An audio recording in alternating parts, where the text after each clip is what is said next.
Currently deep in the bowels of the universe, there is an object spinning so brightly it overwhelms the light of entire clusters of galaxies. This object is not a supermassive black hole. It is not a quasar blazing at the edge of the visible universe. It is something much stranger, more extreme, and closer than you can possibly imagine. You would have to combine the mass of all the buildings in Manhattan into a single teaspoon of this object. Its magnetic field is so strong that it could, even from halfway across the solar system, erase all the credit cards on Earth and strip the iron from your blood. It rotates hundreds of times a second faster than a jet, yet it is composed of matter so dense that a mere teaspoon of it would outweigh Mount Everest. This is not science fiction. This is not guesswork. It is a neutron star, which is the most extreme state of matter material can exist in our universe without turning into a black hole. If you want to know the extreme edges of physical reality, if you want to see what happens when the rulebook of nature is torn up and rewritten, then stick around. What you are about to learn will change the way you think about light, gravity, matter, and even the universe. Are you ready? Let us go. On a chilly night in November 1967, a graduate student at Cambridge University spotted something she should not have on her chart recordings. Jocelyn Bell was poring over data from a recently built radio telescope that was intended to study quasars, those distant beacons that glow with the light of a trillion suns. The telescope was made up of more than 2,000 wooden poles linked by more than 120 miles of wires spanning an area the size of 57 tennis courts. The telescope was cranking out 96 feet of paper charts each day, covered with squiggly lines denoting radio signals coming from the sky. Bell needed to examine these charts manually, and her task was to look for anything out of the ordinary. Bell needed to examine these charts manually, and her task was to look for anything out of the ordinary.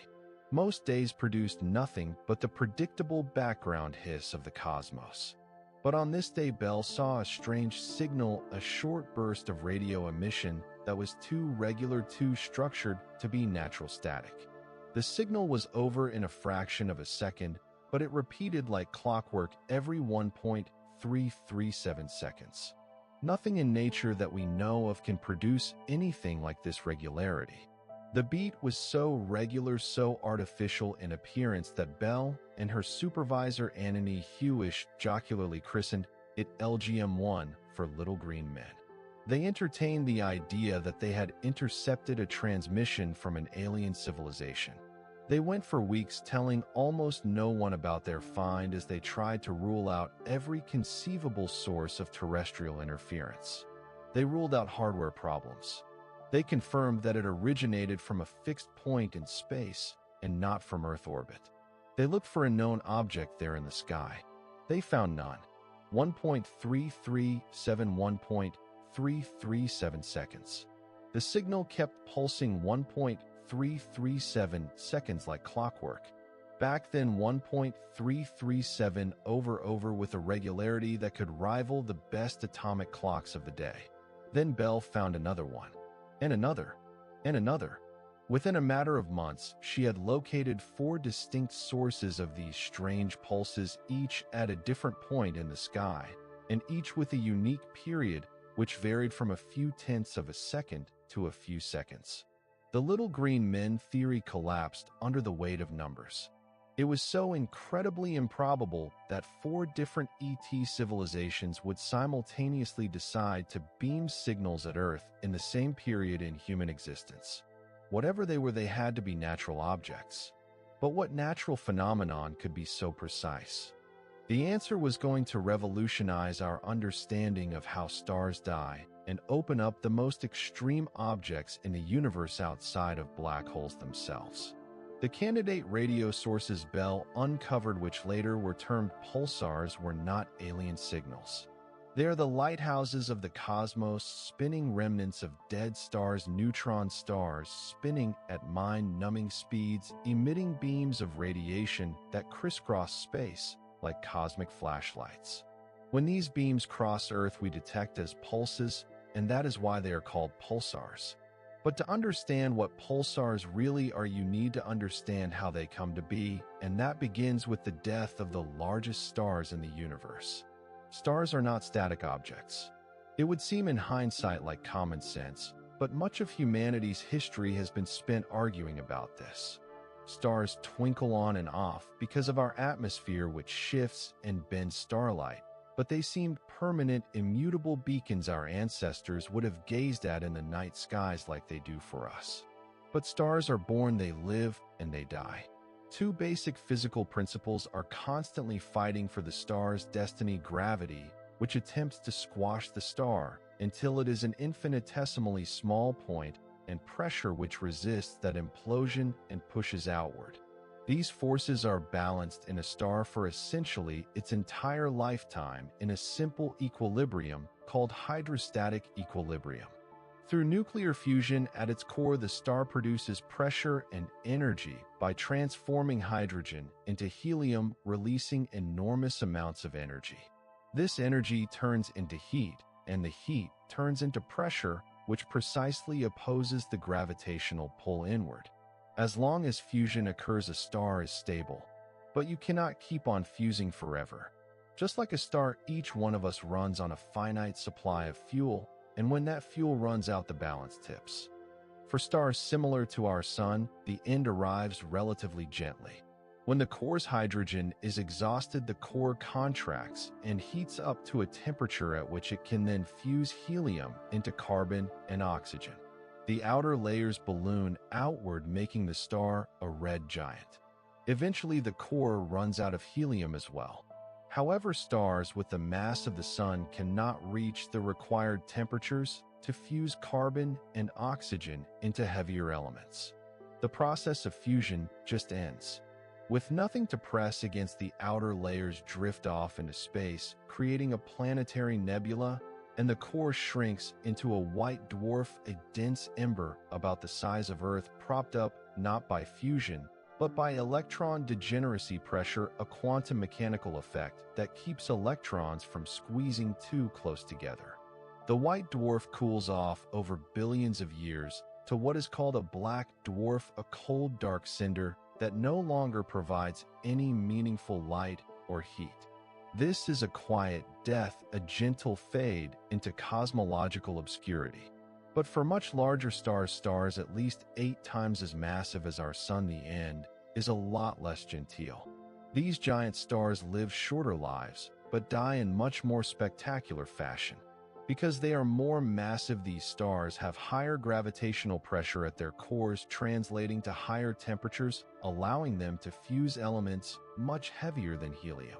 A very massive star is more or less constantly fusing hydrogen into helium throughout its life, as less massive stars do, but this period only lasts millions of years as opposed to billions. When the core hydrogen is exhausted, the core collapses and heats up until the temperature reaches about 100 million degrees Kelvin, sufficiently hot to fuse helium into carbon and oxygen. This phase of helium burning lasts just a few 100,000 years. The core then shrinks once more, temperatures rise once more, and carbon fusion begins, creating neon, magnesium, and oxygen. Successive fusion stages produce less energy and survive for a lesser period. Carbon burning might continue for a few hundred years. Neon burning lasts about a year. Oxygen burning lasts for months. Silicon burning, the last phase before disaster, continues for mere days. An onion-like structure emerges in the star with shells of various elements fusing at different distances from the center. The outermost layers still have hydrogen being fused. Underneath this is a shell of helium fusion. But even deeper shells of carbon, neon, oxygen, and silicon are burning one after another. An iron inert core sits at the middle. This is the iron core of fusion. Iron has the most stable atomic nucleus in the universe. Converting iron into heavier elements by fusion does not release energy, it uses it. When the core is mostly iron, fusion ceases altogether. The core is no longer producing the pressure needed to hold the star up against its own gravity. The iron core increases as silicon burning in an outer shell continues to pile on mass. When its core is about 1.4 times the mass of the Sun, a critical threshold known as the Chandrasekhar limit, named after the Indian astrophysicist Subrahmanyan Chandrasekhar, who calculated it in the 1930s, something horrible will occur. It cannot support its own core anymore. Electron degeneracy pressure, which had been sustaining the core against gravity, is overcome. The core collapses. This collapse happens fast. Not fast by human standards, not fast by ordinary machinery standards, but fast in a cosmological sense. The core, which had been about the size of Earth, then collapses to a radius of roughly 12 miles in less than a second. Think of compressing the entire mass of the Earth into a ball the size of a city and doing it in the blink of an eye. The collapse is proceeding at roughly 1/4 the speed of light. Nothing can stop it. The electrons, which had kept them separate quantum mechanically, are pushed into the atomic nuclei. They merge with protons to produce neutrons, emitting a torrent of neutrinos that transport the majority of the star's gravitational binding energy.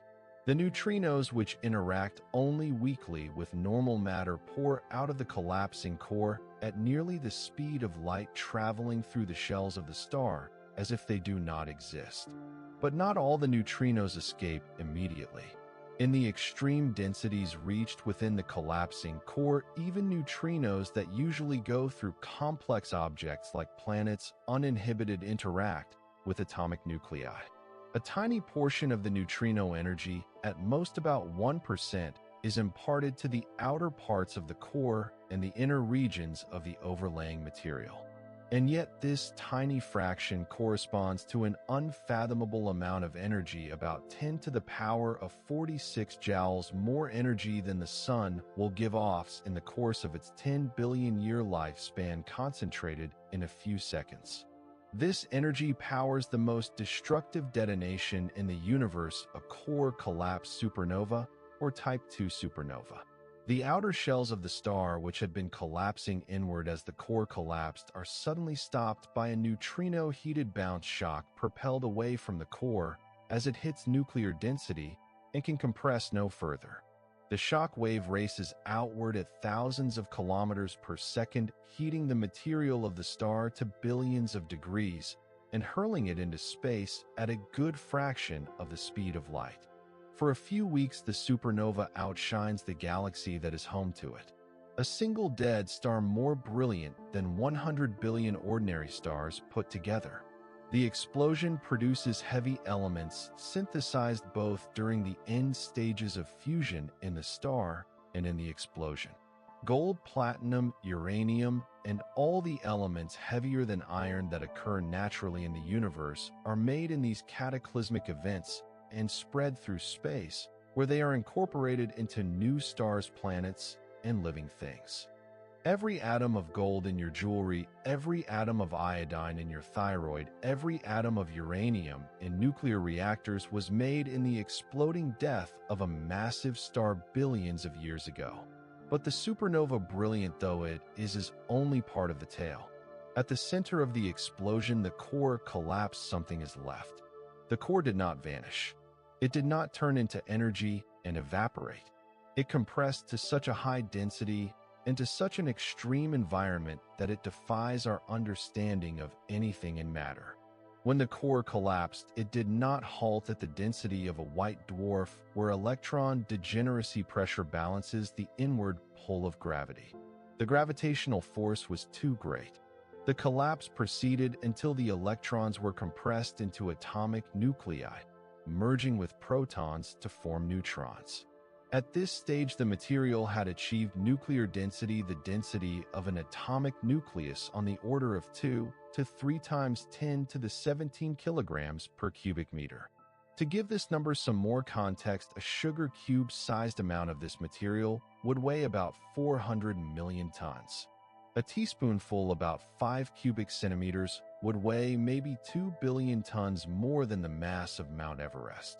At nuclear densities, a novel quantum mechanical force emerges: neutron degeneracy pressure. Much as electrons resist being squeezed into the same region of space because of the Pauli exclusion principle, which holds that no two fermions can occupy the same quantum state, neutrons also resist being squeezed. For cores under roughly 2 to 3 solar masses, the precise limit is still unknown and depends on the equation of state of nuclear matter, which is incompletely understood. Neutron degeneracy pressure stops the collapse. The core rebounds from its maximal compression, sending the shock that drives the supernova explosion, then settles into a new equilibrium state. This equilibrium object is a neutron star. The neutron star left behind after a supernova is one of the most extreme objects in the universe.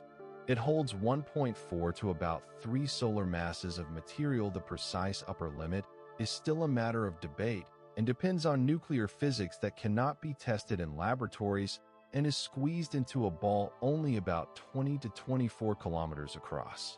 To appreciate how intense this is, just consider that the sun's diameter is about 1.4 million kilometers. If you crush the sun into a neutron star, you would make its diameter smaller by roughly a factor of 60,000. Each dimension would be reduced by that factor. The sun would go from being large enough to hold over 1 million Earths to being smaller than Manhattan. But all that mass, all one solar mass worth, would still be there, just squeezed into an impossibly smaller space. A neutron star's density is unnatural to the human mind. The highest density at the surface is on the order of 1 million tons per cubic centimeter. Further in, it reaches about 400 million tons per cubic centimeter, the density at the center of atomic nuclei. This is not just very dense by everyday standards, this is matter stretched to the extreme boundaries of what physics allows before it crumbles into a black hole. There is nowhere in the universe where matter can be packed more tightly and remain stable. In fact, as far as gravity and the other forces involved are concerned, a neutron star is a single gigantic atomic nucleus held together not by the strong nuclear force that binds normal atomic nuclei, but by an incomprehensibly high degree of gravity that only it and the degeneracy pressure preventing complete collapse are able to overwhelm.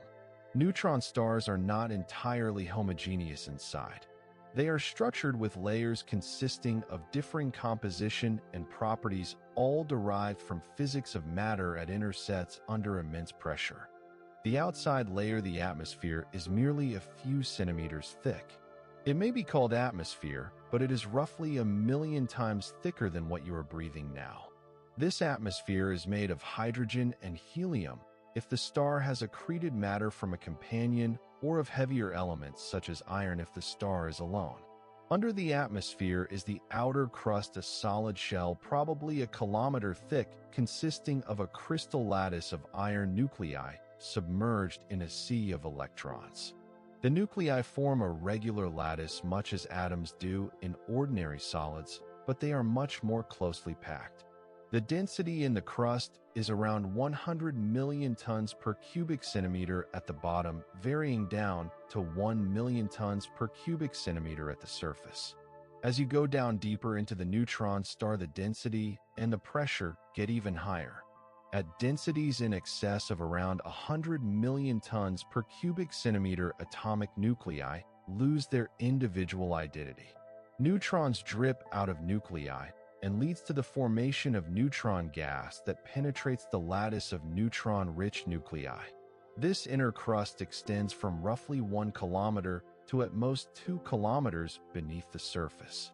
The nuclei in the inner crust are so neutron-rich that they have many more neutrons than protons, more than any nucleus that can be created in laboratories.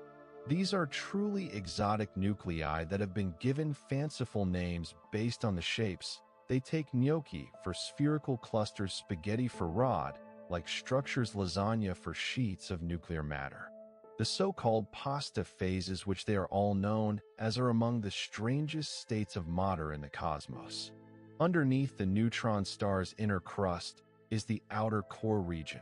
There the density is higher than nuclear density, and matter is mainly a fluid of neutrons with a minor component of protons and electrons. It is zero viscosity. Superfluidity means flowing with no friction whatsoever. Stir a superfluid pot with a spoon, and then take away the spooning force, it would spin forever, slowing down. Temperatures in the core of a neutron star are 1,000,000 degrees Kelvin, much hotter than the surface of the sun, yet they are superfluid because superfluidity is a quantum mechanical effect that for neutrons can last at incredibly high temperatures in these extreme densities. At the center of a neutron star lies the inner core, where densities might triple that of the nuclear density. What goes on in the inner core is one of the great unknowns in astrophysics because we just don't know the equation of state of matter at these densities. Laboratory studies of nuclear matter are limited to approximately 2 to 3 times nuclear density, as attained for fleeting moments in heavy ion collisions at particle accelerators. But the core of a neutron star are more extreme than anything we can produce in any laboratory. Theoretical models indicate a number of potentialities. The inner core could be made up of hyperons, which are particles containing strange quarks along with the up and down quarks that normal protons and neutrons have. Or the pressure is so extreme that the neutrons themselves dissociate, releasing the quarks and forming a quark-gluon plasma, or even more exotic types of quark matter. Some models anticipate the existence of quark matter nuggets or strange matter stars whose cores are composed by quarks in a color-flavor locked state that is an energy minimum state. We do not know which, if any, of these scenarios is realized in nature. Neutron stars are the only laboratories nature provides, and we are blind to their interiors as well as to their extreme conditions. Making a neutron star is more than squeeze. It is also an extraordinary transformation of angular momentum and magnetic field, he explains. The precursor star, the giant that collapsed, was spinning before it died. All stars spin to some extent because of the conservation of angular momentum as they formed out of rotating clouds of gas collapsing under their own gravity. That means that as the star's core collapses from its original diameter of thousands of kilometers down to just 20 kilometers, its rotation rate increases dramatically, like a figure skater spinning faster as she pulls her arms in. Momentum in a straight line is called linear momentum, and momentum in rotation is called angular momentum. Just as you get conservation of linear momentum, if there are no external forces, you get conservation of angular momentum if there are no external torques. When a spinning body shrinks, its spinning rate must increase to conserve angular momentum. You can watch this effect take place when a figure skater does a spin. The skater starts spinning with her arms outstretched, spins with them out, then brings them in close to her body. And as they do, their rates of rotation increase dramatically. The skater preserves angular momentum as they decrease their moment of inertia. By pulling in their arms, they must spin faster. The same basic physics applies to the collapsing stellar core, but the magnitudes are mind-boggling. A normal massive star might rotate once every few days or weeks. When its core collapses into a neutron star, the rotational period can be as low as milliseconds. The nascent neutron star may spin hundreds of times, each second thousands of times faster than the progenitor star's spin. The magnetic field is also radically changed. The progenitor star had a magnetic field like the Sun's with typical field strengths of around 1 to 100 Gauss. For reference, Earth's magnetic field is about half a Gauss, and a regular fridge magnet is around 100 Gauss. As the core of the star collapses, so does its magnetic field lines. Magnetic flux, which is the product of magnetic field strength and the area, is roughly conserved over the collapse. As the radius square, the area decreases by a factor of roughly 1 billion. The magnetic field needs to rise within the same order of magnitude. A progenitor star with a magnetic field of 100 Gauss can give rise to a neutron star with a magnetic field of 100 trillion Gauss, or 10 to the 14th Gauss. It is called a magnetar, and it is the most intense magnetic field that can be in a stable configuration in the universe. For a sense of how intense such a field is, the highest sustained magnetic field on record in a laboratory is about 45 Tesla or 450,000 Gauss, briefly produced in specialized facilities before the apparatus smashes due to extreme magnetic forces. A magnetar's magnetic field is about 200 million times stronger than this. The magnetic field of a magnetar is so powerful that it distorts the fabric of space, resulting in the production of quantum electrodynamic phenomena that modify the vacuum's characteristics. Atoms in a field like that are elongated into needle-like forms, and their electron clouds are compressed into long cylinders oriented along the field. The magnetic field induces tremendous magnetic pressure on the crust of the neutron star, cracking and shifting it in starquakes, seismic disturbances. Now imagine all of this happening right after a supernova.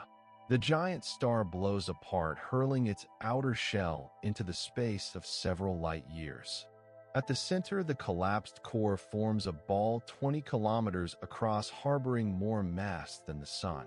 This ball revolves hundreds of times per second, with its surface traveling at a small fraction of the speed of light.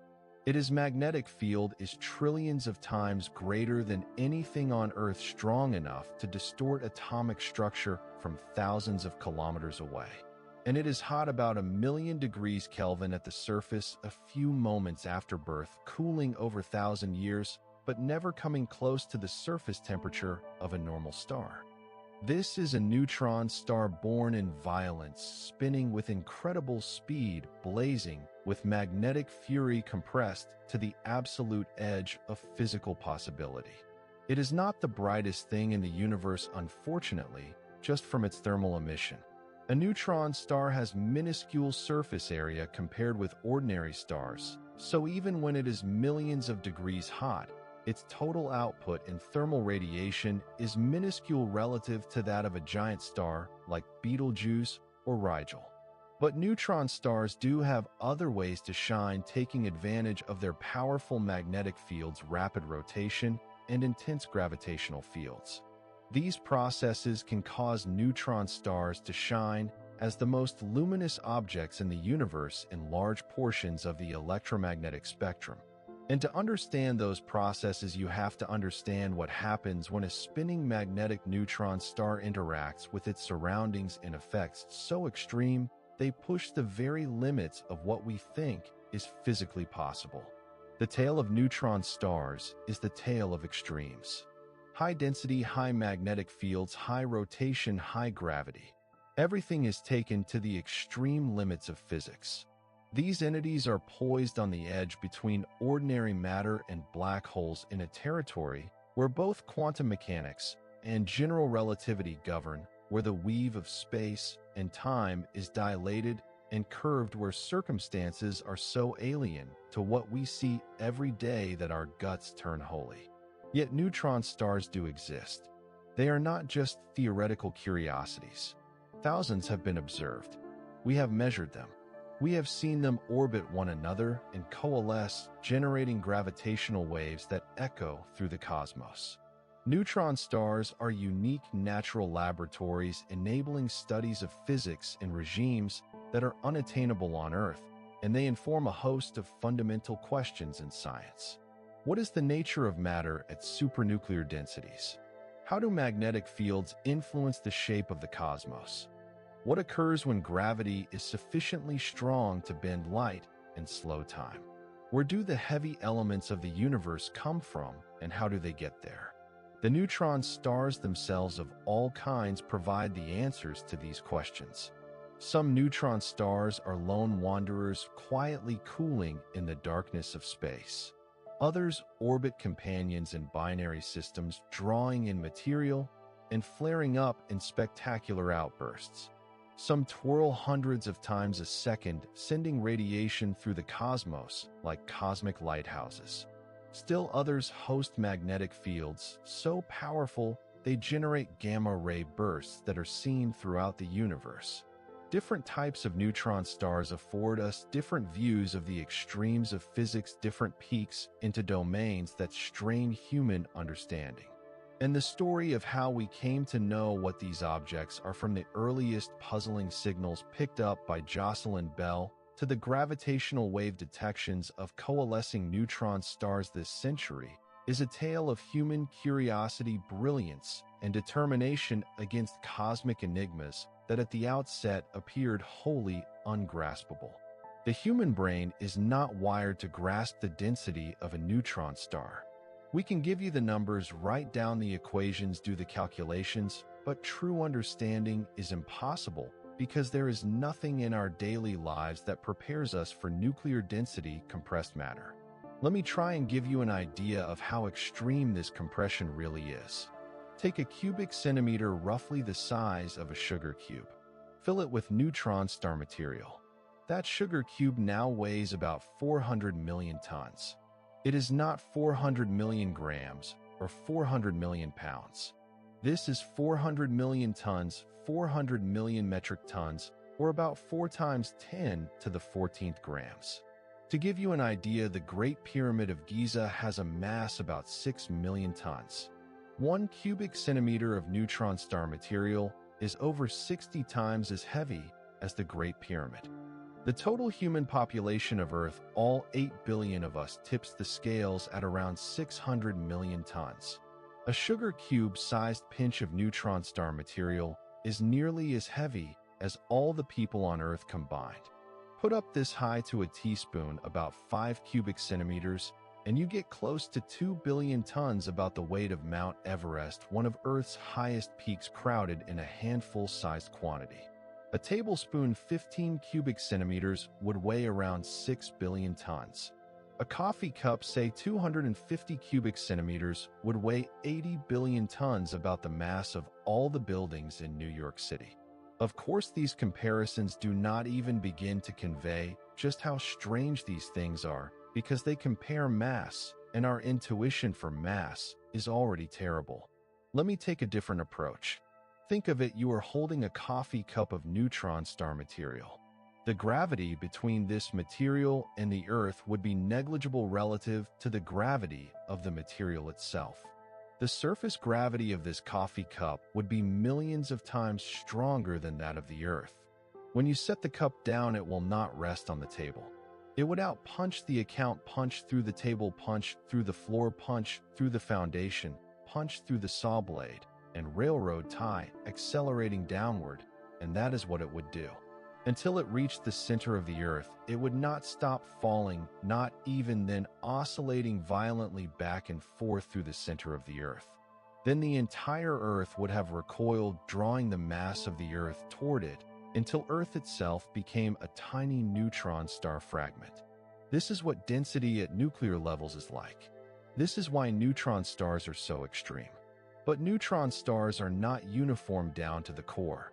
It is denser the deeper you go, and the structure hardens in cool ways that reveal the physics of matter under pressure. The density at the surface is fairly low for a neutron star, only around 10 to the 6 tons per cubic centimeter. If the neutron star has accreted material, this layer, the atmosphere, is at most a few centimeters thick and is comprised primarily of hydrogen and helium. Otherwise, it is composed of much heavier elements like iron. The word atmosphere is a bit of a joke here. It is 1,000,000 times denser than the air at sea level on Earth, but by the standards of neutron stars, it is indeed the region of least density. The outer crust under the atmosphere is about 1 kilometer thick, that is, it reaches to a depth of 1 kilometer below the surface. The outer crust is solid. The ions form a crystal lattice, and they are immersed in a relativistic electron gas. The electrons are traveling at relativistic speeds, and not because the temperature is high. The temperature in the outer crust is about 1,000,000 degrees Kelvin, plenty hot for humans, but cold by astrophysical standards, but rather due to how densely packed they are that quantum mechanics dictates that they must occupy states of high energy. This is another expression of the Pauli exclusion principle. Imagine you took 1,000,000,000 electrons and squished them into a box only a few nanometers on a side. They have to pile up in energy, filling up successively higher energy shells. At high enough density, these fastest occupied states are very close to the speed of light. The iron nuclei in the outer crust are not mundane iron. They are iron 56, the most stable nucleus in the universe, but arranged in a crystal lattice at densities that bring nuclei within a distance comparable to that between atoms in ordinary matter, with each nucleus some 10,000 times smaller than an atom. The crystal structure is extraordinarily stiff. The shear modulus, the resistance to deformation, is on the order of 10 to the 30 pascals, which is about 1 billion times stronger than steel. That is how the outer crust of a neutron star can be made of the strongest material in the universe. If you could somehow rip a chunk of that material from a neutron star and hold it in your hand here on Earth, it is so strong there is really nothing that could break it. But despite this formidable strength, the crust does break from time to time. The strong magnetic fields and the slow spin down of the neutron star induce stresses that accumulate with time. Once these stresses surpass the breaking strain of the crust cracks in what is known as a starquake. The fracture liberates energy of the order of 10 to the 40 ergs, equivalent to a magnitude 10 earthquake, 1,000 times more energetic than the largest earthquakes ever recorded on Earth. This energy heats the material around it and can produce bursts of X and gamma rays that we see here on Earth. When you go deeper than 1 kilometer, you reach the inner crust. At these densities above 10 to the 14 grams per cubic centimeter, the atomic nuclei become so neutron-rich that they begin to drip out neutrons. Consider a nucleus with many more neutrons than protons. In ordinary matter, such a nucleus would be unstable and would decay almost instantly via beta decay, in which a neutron becomes a proton, an electron, and an antineutrino. But in the inner crust of a neutron star, the electron gas is so dense that there is no place for more electrons.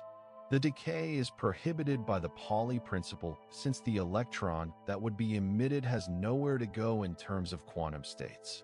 The neutron-rich nucleus is stabilized by the medium, appearing in a shape not able to be realized in free space. When the density increases, still further neutrons drip out of the nuclei, forming a neutron gas that coexists with the neutron-rich nuclei. Even the nuclei themselves deform, becoming rods, then sheets, and then a variety of other exotic shapes rather than remaining spheres. These are the pasta phases, so named because of their Italian food counterparts. Spherical nuclear matter is known as gnocchi. Rod-like structures are called spaghetti. Sheet-like structures are called lasagna. There are also even more exotic phases with negative space structures, in which the nuclei become a connected network with neutron gas occupying the holes, dubbed anti-spaghetti or bucatini, and there are also phases where the matter take on a foam-like pattern is known as Swiss cheese. These pasta phases occur at a tightly confined range of densities from approximately 200 million to 500 million tons in each cubic centimeter, in the innermost portion of the inner crust just above the core. Nuclei in such regimes form a transitional regime between matter with ordinary nuclei and that with bulk nuclear matter. Pasta phases are not only of theoretical interest, they have observable consequences. They influence the response of the crust to stress, and thus the rate and energy of the starquakes. They influence how fast they cool. We showed how the thermal conductivity of the crust is affected and how quickly the crust of newly born neutron stars cools. The way the crust couples to the superfluid in the core is also modified, which affects the rotational dynamics of pulsars. Pulsar timing observations, cooling curves of young neutron stars, and frequencies of quasi-periodic oscillations in X-ray bursts all provide indirect limits on the properties of pasta phases. But we should not take these phases at face value, and our theoretical know-how is limited by the fact that we cannot faithfully simulate them. The quantum many-body challenge of simulating millions of strongly interacting nucleons at these densities is beyond the reach even of today's most powerful supercomputers. We are dealing in crude models, and these models diverge. The pasta phases are still one of the bottlenecks of nuclear astrophysics, a regime where observation and theory are challenging the limits of knowing. Under the inner crust is the outer core, which starts at a depth of approximately 2 kilometers and goes all the way to the center. Here the densities are greater than nuclear density, ranging from approximately 500 million tons per cubic centimeter at the top to as high as 1 or 2 billion tons per cubic centimeter in the deeper regions. The outer core is mostly composed of neutrons, about 95% by number, with a little admixture of protons and electrons. The protons and electrons are in chemical equilibrium with the neutrons through beta decay and inverse beta decay. It is possible for a neutron to decay into a proton, an electron, and an antineutrino. It is also possible for a proton to capture an electron to transform into a neutron and a neutrino. In equilibrium, these reactions proceed at the same rate, and the ratio is fixed. The ratio is fixed by the condition that the chemical potentials of the neutrons, protons, and electrons are equal. The outer core neutrons form a superfluid. Above nuclear density at temperatures of below approximately 1 billion Kelvin, neutrons bind together via the strong nuclear force to form Cooper pairs similar to the electron pairs in superconductors, he says. The Cooper pairs can then condense into a quantum mechanical ground state, where all pairs travel unity coherently to form superfluid of zero viscosity and zero entropy. Superfluidity is a macroscopic quantum effect that occurs when particles are sufficiently cold and dense for their quantum wave functions to overlap and they begin to interfere. In a regular fluid, particles have independent motions, bumping into each other and scattering. In a superfluid, particles move en masse, and their wave functions remain locked in phase, moving en masse without resistance. If you were to stir a superfluid and then stop applying the stirring force, the superfluid would vortically flow forever, never ceasing. It is not just wishful thinking. Superfluidity has been proven in laboratories with liquid helium-4, which at atmospheric pressure vaporizes at 4.2 degrees Kelvin and becomes superfluid at 2.2 degrees Kelvin. Studies have shown that superfluid helium moves without resistance through narrow channels, clambers up the walls of containers against gravity, and, instead of spinning as a rigid ball, it forms quantized vortices when it rotates. The neutron superfluid in a neutron star behaves like the air we breathe, albeit at 1,000,000 degrees Kelvin as opposed to 2 degrees Kelvin. The difference derives from the fact that neutrons are fermions, like electrons, and they pair by a different mechanism than the bosonic helium-4 atoms. The pairing energy for neutrons at nuclear density is much larger than the pairing energy of helium atoms, enabling superfluidity to survive at much higher temperature. The protons in the outer core also become superfluid, and then some, they become superconducting. And neutrons pair to form the superfluid. Protons pair to form Cooper pairs which condense in a superconducting state. In a superconductor, electrical current flows with zero resistance. Magnetic fields are expelled from the interior, the Meissner effect, and in the interior magnetic flux is quantized. But at the very large magnetic field strengths in neutron stars, the superconductor is a type II superconductor, in which magnetic flux can penetrate the superconductor in quantized flux tubes. Each flux tube contains precisely 1 quantum of magnetic flux, approximately 2 times 10 to the minus 15 teslameters squared. In a neutron star with a surface magnetic field of 10 to the 12 Gauss, there could be 10 to the 27 flux tubes threading the superconducting proton fluid in the outer core.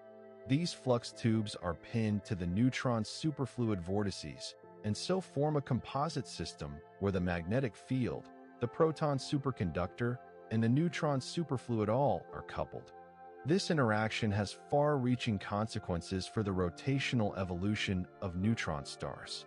The slower outer crust lags behind as the neutron star decelerates its rotation through magnetic braking, since the outer crust is coupled to the magnetic field. But the superfluid in the core and the crust are only weakly coupled. For some time, the superfluid can remain rotating at the same rate as the crust, giving rise to differential rotation between the core and the crust. At that point, the coupling is sufficiently strong to allow the transfer of angular momentum from the superfluid to the crust in abrupt events known as glitches. During a glitch, the rotation rate of the neutron star increases suddenly by a small fraction, usually about 1 part in a million, and then goes back gradually to its pre-glitch spin-down rate. Several glitches have been reported in a number of pulsars, but these occur sporadically with the longest interval on the order of years. They offer unmediated evidence that neutron star cores contain superfluid and provide a potential means to investigate superfluid properties in parameter spaces unobtainable in any terrestrial laboratory. Neutron stars are thought to consist of layers. At the very center of the neutron star lies the inner core, whose density can be a few times that of nuclear matter, possibly reaching 5 nuclear densities or more, which is 5 to 10 times 10 to the 27 kilograms per cubic meter or 5 to 10 billion tons per cubic centimeter. What goes on in the inner core is one of the great mysteries in physics. We do not know the equation of state of matter at these densities, because we have no experiments, and we have no calculations from first principles that we trust completely. Quantum chromodynamics, the theory of the strong nuclear force, is extremely difficult to solve at densities and temperatures that correspond to those in neutron star interiors. Perturbative calculations which are well justified at extremely high energies are not valid at the scale of nuclear matter. Lattice QCD, space and time are discretized and the equations are solved numerically, good for zero density, but at finite density it is rendered not applicable by the sign problem, a technical issue that renders numerical calculations exponentially more difficult. Effective field theories that encapsulate our lack of knowledge about physics at very small scales can still make predictions, but they have large uncertainties that grow with density. With these uncertainties, theorists have envisaged all kinds of compositions for the inner core. The simplest option is that the inner core is just more neutron matter, like the outer core, but denser. In that case, the equation of state, the relation between pressure and density, at high density is softened, so pressure increases more slowly with density than in the outer core, allowing matter to be compressed to higher densities before it reaches the critical density, where it collapses to a black hole. Another suggestion is that the inner core harbors hyperons, particles that contain strange quarks. A hyperon is a neutron or proton, but with one or more of the up or down quarks replaced by strange quarks. The lightest hyperons, the lambda and sigma, are only slightly heavier than the neutron.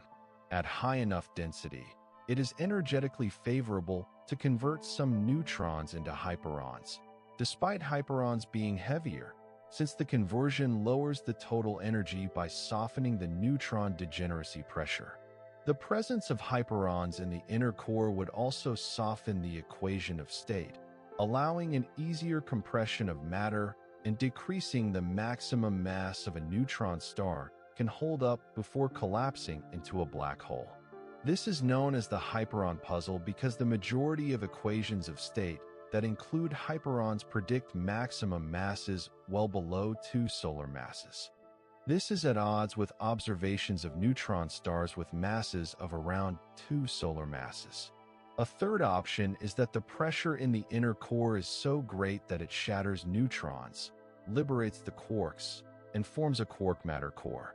At very high density, the energy cost of confining quarks within nucleons becomes so high that it is energetically favorable for them to move freely within a large region instead of being confined inside nucleons.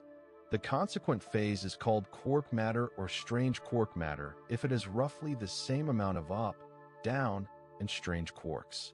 Quark matter could also exist in a color-flavor locked phase, in which quarks come together in pairs that lock their color and flavor quantum numbers, producing a configuration with exotic features such as superfluidity and superconductivity at the level of quarks.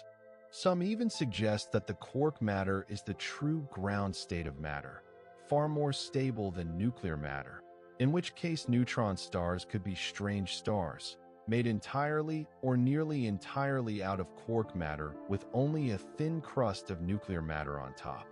Observations have not yet yielded unambiguous evidence for strange stars, and the consensus among astrophysicists is that quark matter, if present in neutron stars, is located only in the inner core of the most massive neutron stars.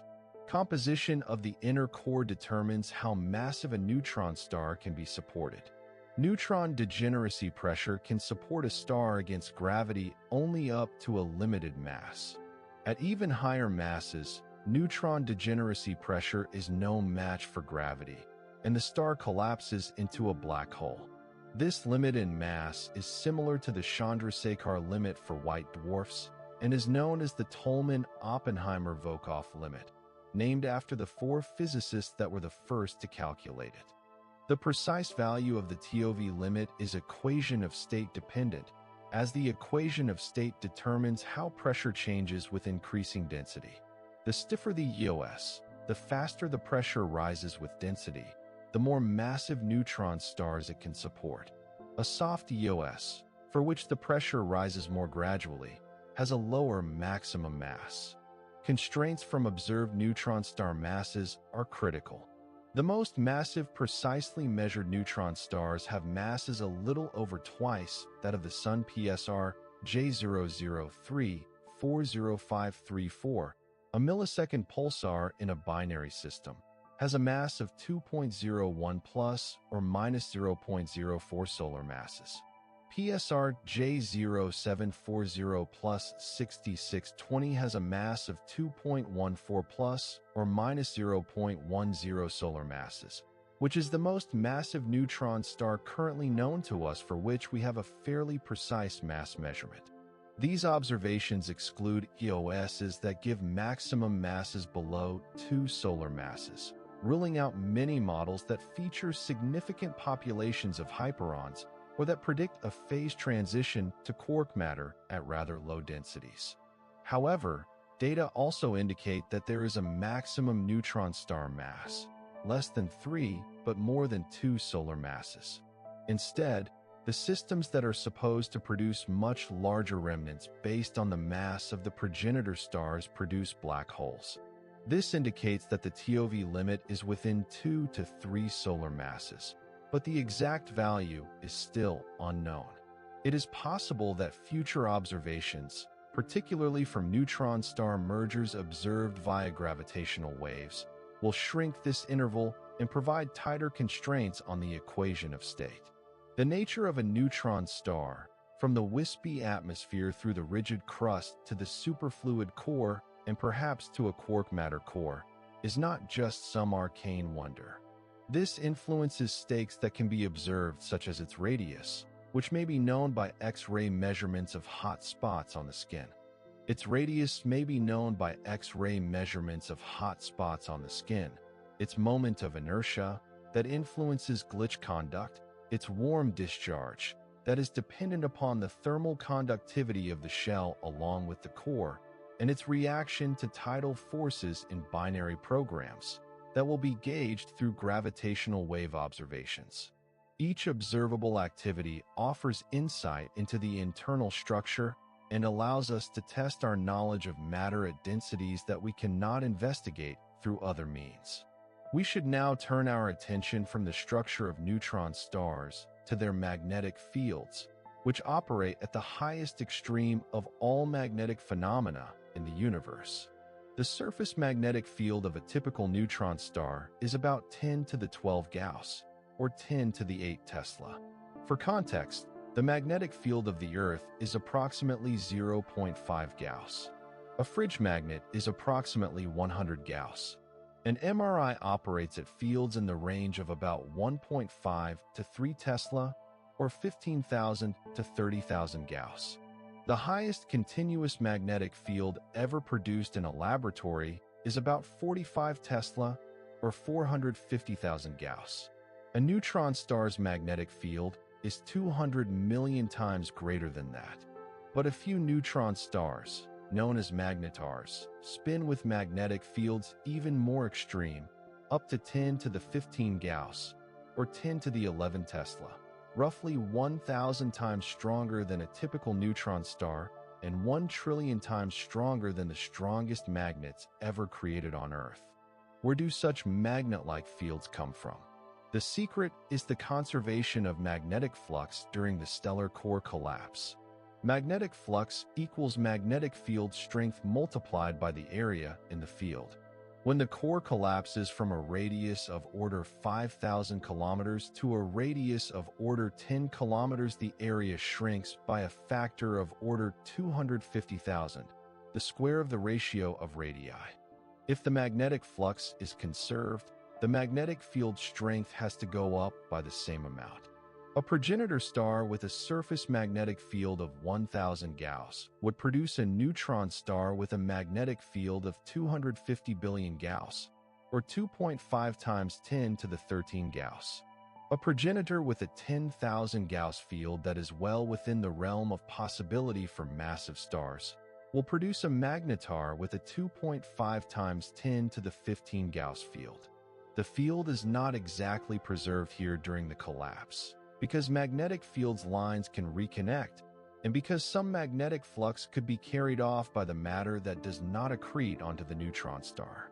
But estimates also show that field amplification factors of 10 to the 5 to 10 to the 6 are not unreasonable, allowing for explanation of even the most extreme magnetar fields.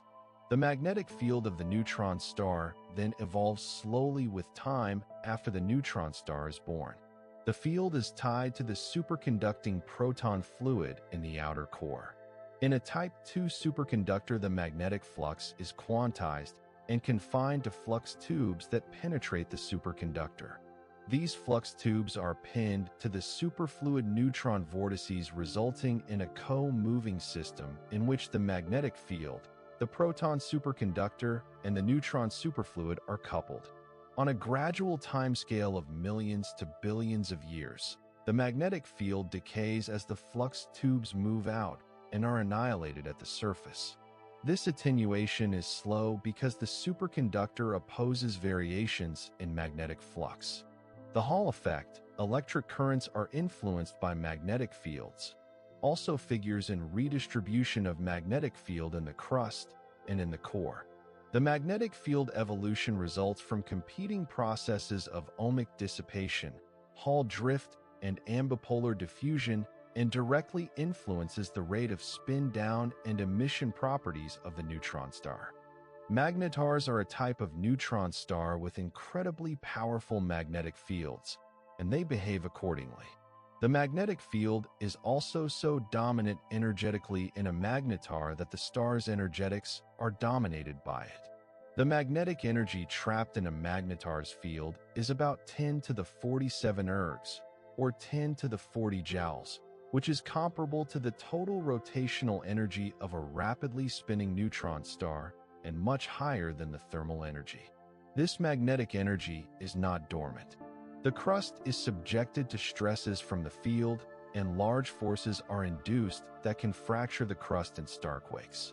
When the crust breaks, magnetic field lines that were pinned into the crust suddenly reconnect and rearrange, releasing energy in a mechanism similar to solar flares, but immensely more powerful.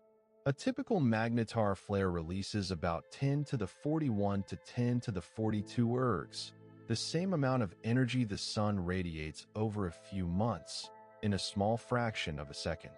The largest flare ever recorded, from the magnetar SGR 180620 on December 27, 2004, emitted around 10 to the 46 ergs, the energy equivalent to the sun's output for 150,000 years, in a fraction of a second. This flare, truncated in an initial spike of about 0.2 seconds duration, then followed by a longer tail of emission lasting some minutes, was so intense that it saturated the detectors on all X-ray and gamma-ray satellites in orbit at that time. The initial burst of gamma rays ionized Earth's upper atmosphere, even though the magnetar was on the other side of the galaxy, about 50,000 light-years away. For a brief instant, this singular neutron star was the brightest object in the sky in gamma rays, eclipsing the Sun by about 1,000-fold. Had the magnetar been 10 light-years from Earth, closer than even the nearest stars, this flare alone would have been sufficient to induce a mass extinction on Earth. It would have been sufficient to induce a mass extinction on Earth by obliterating the ozone layer and subjecting the planet's surface to fatal levels of ultraviolet and gamma radiation. That is about 1,000 times brighter than the Sun would be if we could see it in gamma rays, though the radiation would last for minutes rather than seconds. It is a much longer duration than the time for it to penetrate the atmosphere and sterilize the ground, says Tarala. Magnetars are not only extreme in their power output, they are extreme in how they affect space around them. A magnetar's magnetic field is so powerful that it is altering the very quantum vacuum itself. In quantum electrodynamics, the theory describing light-matter interaction, the vacuum is not empty. It is busy with virtual particle-antiparticle pairs popping up from nowhere and then disappearing back into nowhere, in timescales too short to be directly observed. Virtual particles do not usually produce any observable effects because they cancel each other out. But when a very strong magnetic field is applied, virtual particles become polarized, they align with the field, and that polarization influences the way light moves. The vacuum turns out to be birefringent, such that different polarizations of light have different speeds. This phenomenon, best known as vacuum birefringence, has never been measured in a laboratory as it requires magnetic fields much, much stronger than we are capable of generating. But near a magnetar, vacuum birefringence should be sufficiently strong to be seen, and indeed some magnetar spectra show features that might be attributable to this effect, although the interpretation is still controversial. The magnetic field of a magnetar also alters the structure of atoms. In an ordinary magnetic field, an atom's electron cloud is barely deformed. However, in a magnetar field, the disturbance is immense. The magnetic force on an electron is related to the field strength. In the field of 10 to the 15 Gauss, even the magnetic force on the electron in the atom is larger than the electric force, that is, that holding the electron to the atom. The electron cloud is now elongated, needle-like, stretched in the direction of the magnetic field. Atoms lose their spherical symmetry. They are cigar-shaped, with the electron cloud being much more elongated in the field direction than in the direction perpendicular to it. This also influences energy levels in atoms and consequently radiation emission spectra, shifting spectral lines and changing the opacity of matter to radiation. The atmospheres of magnetars should have rather peculiar spectroscopic features never seen in normal stars, and indeed it is now confirmed that magnetar spectra are exceptional, exhibiting broad absorption features which can be interpreted as cyclotron resonances of electrons spiraling in the ultra-strong magnetic field. To sum it up, for a human being, the fatal blow would come long before you reach the surface of a magnetar, not by the radiation which would kill you too, but from the magnetic field itself. The human body has iron, but it is mostly in the form of hemoglobin molecules in your red blood cells. Iron is a standard example of a ferromagnetic material, that is, it is strongly attracted by magnetic fields. In a weak field, this attraction is all but imperceptible, but in a magnetar's field, it becomes overwhelming. At a distance of around 1,000 kilometers from a magnetar with a field of 10 to the 15 Gauss, The magnetic force acting on the iron in your blood would be greater than the tensile strength of your tissues. Iron would be pulled out of your hemoglobin molecules and toward the magnetar, ripping your cells apart from within. You would not be blown on the outside, you would be blown on the inside. You would be blown on the inside, as your body is shredded by the magnetic field that is pulling the iron out of your body on a molecular scale. Let us just say you did not have any ferromagnetic material in your body. You would be affected too, since all atoms are diamagnetic, which means they are weakly pushed by magnetic fields. In fact, even such weak diamagnetic repulsions are maximized in a magnetar's field. Your body would be distorted by the magnetic field, compressing it in the directions perpendicular to the field and stretching it in the direction parallel to the field, making you into a very long, thin object. Your neural signals would be disrupted, as nerve impulses depend on moving ions, which would be influenced by the magnetic field. Your heart would stop beating, because the contraction of cardiac muscle depends on ion flows which would be disturbed by the field. You would die of everything at once, all because your biology evolved to work in Earth's magnetic field of a half Gauss, and definitely not in one that is trillions of times stronger when you get right down to it. Magnetars, however, are more than just incredibly magnetic. They use those magnetic fields to produce extraordinary effects. The magnetic field contains vast energy, and when that energy is released, for example, through field line reconnection in a starquake, or through other instabilities, it powers bursts of X-rays and gamma rays that make magnetars the brightest objects in the X-ray sky despite their small sizes and large distances. Ages for magnetars are believed to be short, typically under 10,000 years, as their magnetic fields decay with time and their around-the-world spectacular activity wanes. Magnetars grow old and fade away into obscurity. They become dim X-ray sources that are hard to find. But in a fleeting period of activity, magnetars become some of the most powerful bodies in the universe, complete with magnetic fields and nuclear physics that far exceeds anything that can be produced anywhere else. There is not a simple relation between magnetic field strength and observed properties.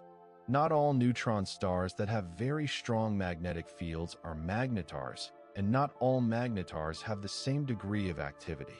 The magnetic field geometry, the internal structure, the age, and spin rate all contribute to whether a particular neutron star will be a magnetar.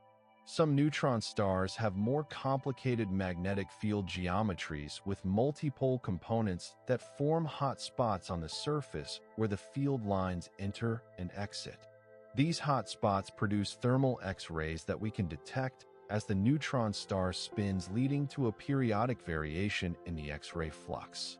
Other neutron stars have the magnetic and rotation axes aligned so that the magnetic field lines do not sweep across our sky, and we see no pulsations. The variety of neutron star magnetic fields and the variety of observational phenomena they give rise to is an area of active research where further discoveries continue to change our view of how magnetic fields influence the lives of these extreme objects. The pulsar that Jocelyn Bell found in 1967 pulsated with a period of 1.337 seconds. This was already incredibly fast by astronomical standards. Most astronomical objects that change in brightness do so over the course of hours, days, or longer. 1.337 seconds was considered slow compared to later findings. Pulsars were already known in 1982, but when astronomers discovered one with a period of just 1.5 milliseconds pulsing 641 times per second, that was a completely new story. It was PSRB 1937-21, the first millisecond pulsar ever discovered, and it shattered preconceptions about how fast neutron stars could spin. At 641 rotations per second, the equator of this neutron star is traveling at about 1/10 the speed of light. The centrifugal force at the equator is huge, almost sufficient to balance the gravitational binding. Were the star spinning just a couple of times faster, matter at the equator would be hurled off into space. The star is spinning close to the max rate its body can take. But even this was not the record. In 2006, astronomers found PSRJ 1748-2446 at a neutron star in the globular cluster Terzan 5, which rotates at 716 times per second. 716 spins per second means a period of 1.4 milliseconds. The circle of this neutron star equator completes a lap in less than 15/100ths of a second. The surface is traveling at approximately 1/4 the speed of light. At this rotation rate, the neutron star is oblate, flattened at the poles and bulging at the equator, with an equatorial radius roughly 10 to 15% greater than the polar radius. The star is only ever so slightly stable against centrifugal disruption. If it spun any more, maybe 800 to 1,000 rotations per second more, depending on the equation of state, it would rip itself apart. This is the maximum limit for the speed of rotation, determined not by any fundamental constant of nature, but rather by the properties of nuclear matter at high densities and temperatures. How did these neutron stars get to such death-defying rotation rates? The answer is both angular momentum conservation during formation, but also a process called spin-up by accretion. When a neutron star is born in a supernova, its period is usually tens to hundreds of milliseconds fast by everyday standards, but slow compared to millisecond pulsars. However, the magnetic field of a newly born neutron star is strong, and its period is very short, but it decays with time. The field is embedded in space, and charged particles from the interstellar medium feel this field. Spin-down energy is then lost from the neutron star due to these interactions. There is no distribution for spin-down. It is a known law that rotation rate declines with time cubed, hence the star spins down more rapidly when it is young and slowly as it ages. The Crab pulsar, a young pulsar formed in a supernova witnessed in 1054 AD, has a present period of about 33 milliseconds and is slowing down at a rate of about 1 part in 2,500 per centuries. At this rate, the pulsar will double its period in about 1,200 years. But millisecond pulsars are old, not young. Their magnetic fields are weak, about 1,000,000 times weaker than those of young pulsars. How did they end up spinning so fast? When they are so old, they should have spun down to much slower rotation rates. The answer is that they have been spun up by accretion from a companion star. Numerous millisecond pulsars occur in binaries with white dwarf companions. The formation process leading to these systems begins with a binary system composed of a massive star and a smaller companion. The high-mass star evolves more rapidly and explodes as a supernova, leaving a neutron star. The companion star evolves as well, becoming a red giant. As the red giant swells, its outer layers cross its Roche lobe, that is the surface at which the star's gravity surpasses that of the neutron star, and material starts flowing from the red giant to the neutron star. This material has angular momentum, and as it falls onto the neutron star, it spins the neutron star up. Through accretion, a neutron star can be spun up from a period of seconds to a period of milliseconds over millions of years, wiping out the effects of billions of years of magnetic spin-down. Accretion is no picnic. Material accreting onto a neutron star from a companion star does not just plummet downward. It possesses angular momentum, so it spirals inward, and an accretion disk is formed around the neutron star. The inner radius of the disk reaches down to near the surface of the neutron star, where the material travels at a substantial fraction of the speed of light. As it spirals inward through the disk, the material is heated by friction and magnetic stresses to tens of millions of degrees Kelvin. The disk radiates a lot of X-ray at these temperatures. The neutron star also heats itself as matter is accreted onto its surface and the release of gravitational potential energy. The energy released in falling from infinity to the surface of a neutron star with a mass of 1.4 solar masses and a radius of 10 kilometers is approximately 1.3 times 10 to the 17 joules per kilogram of material. That is something like 20% of the rest mass energy of the material. About 1/5 of energy equals mass times the speed of light squared for that kilogram. For comparison, fusion of hydrogen to helium liberates roughly 0.7% of the rest mass energy. Energy conversion: there is a conversion of mass to energy for a neutron star. This is about 30%, and for nuclear fusion of hydrogen into helium is about 0.7%. This makes mass transferring neutron stars among the brightest objects in the X-ray sky. But the accretion does not last forever. At some point, the companion star loses most of its envelope, and only its white dwarf core remains. The mass is not transferred. The neutron star ends up spinning fast with weak magnetic field and without any further source for material to accrete. This is due to the fact that this is a millisecond pulsar, a recycled pulsar spun up to incredible rotation rates by accretion before it is left to spin down slowly for billions of years. Spin down is very slow since the magnetic field is weak, and spin down is very slow. A cannonball millisecond pulsar will take hundreds of billions of years to double its spin period, much more than the age of the universe presently. These pulsars are superstable clocks. The periods of their rotation are also so regular that measurements are accurate to better than 1 part in 10 to the 15, which is comparable to the best atomic clocks on Earth. In fact, some millisecond pulsars are more accurate clocks than atomic clocks over long periods of time because they are not influenced by environmental factors that influence clocks on Earth. This stability has made the millisecond pulsars a useful tool to probe fundamental physics.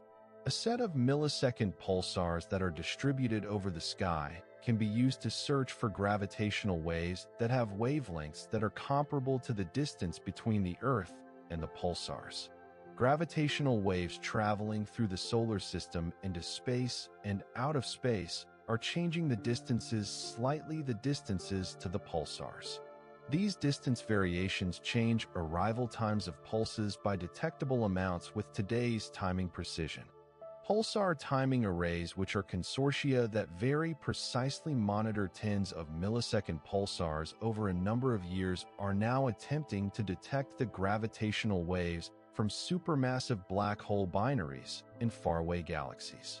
These binaries emit gravitational waves of periods of months to years, which corresponds to very low frequencies that cannot be detected by ground-based interferometers such as LIGO that are sensitive to frequencies of tens to thousands of hertz. Pulsar timing arrays probe frequencies of roughly 1 cycle per year to 1 cycle per decade, and will complement ground-based detectors, opening a window on a different class of gravitational wave sources.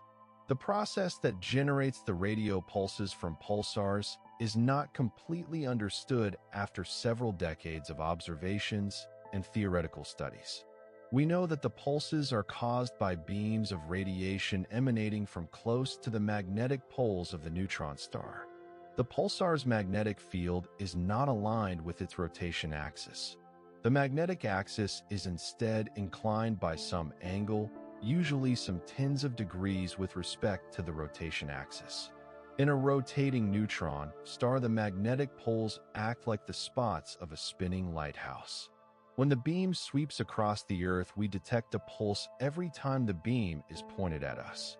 This is known as the lighthouse model, and it accounts for why the pulses are periodic and also for why pulses are observed from only a small percentage of neutron stars. The majority of neutron stars have beams that simply never cross the direction of Earth during their rotation.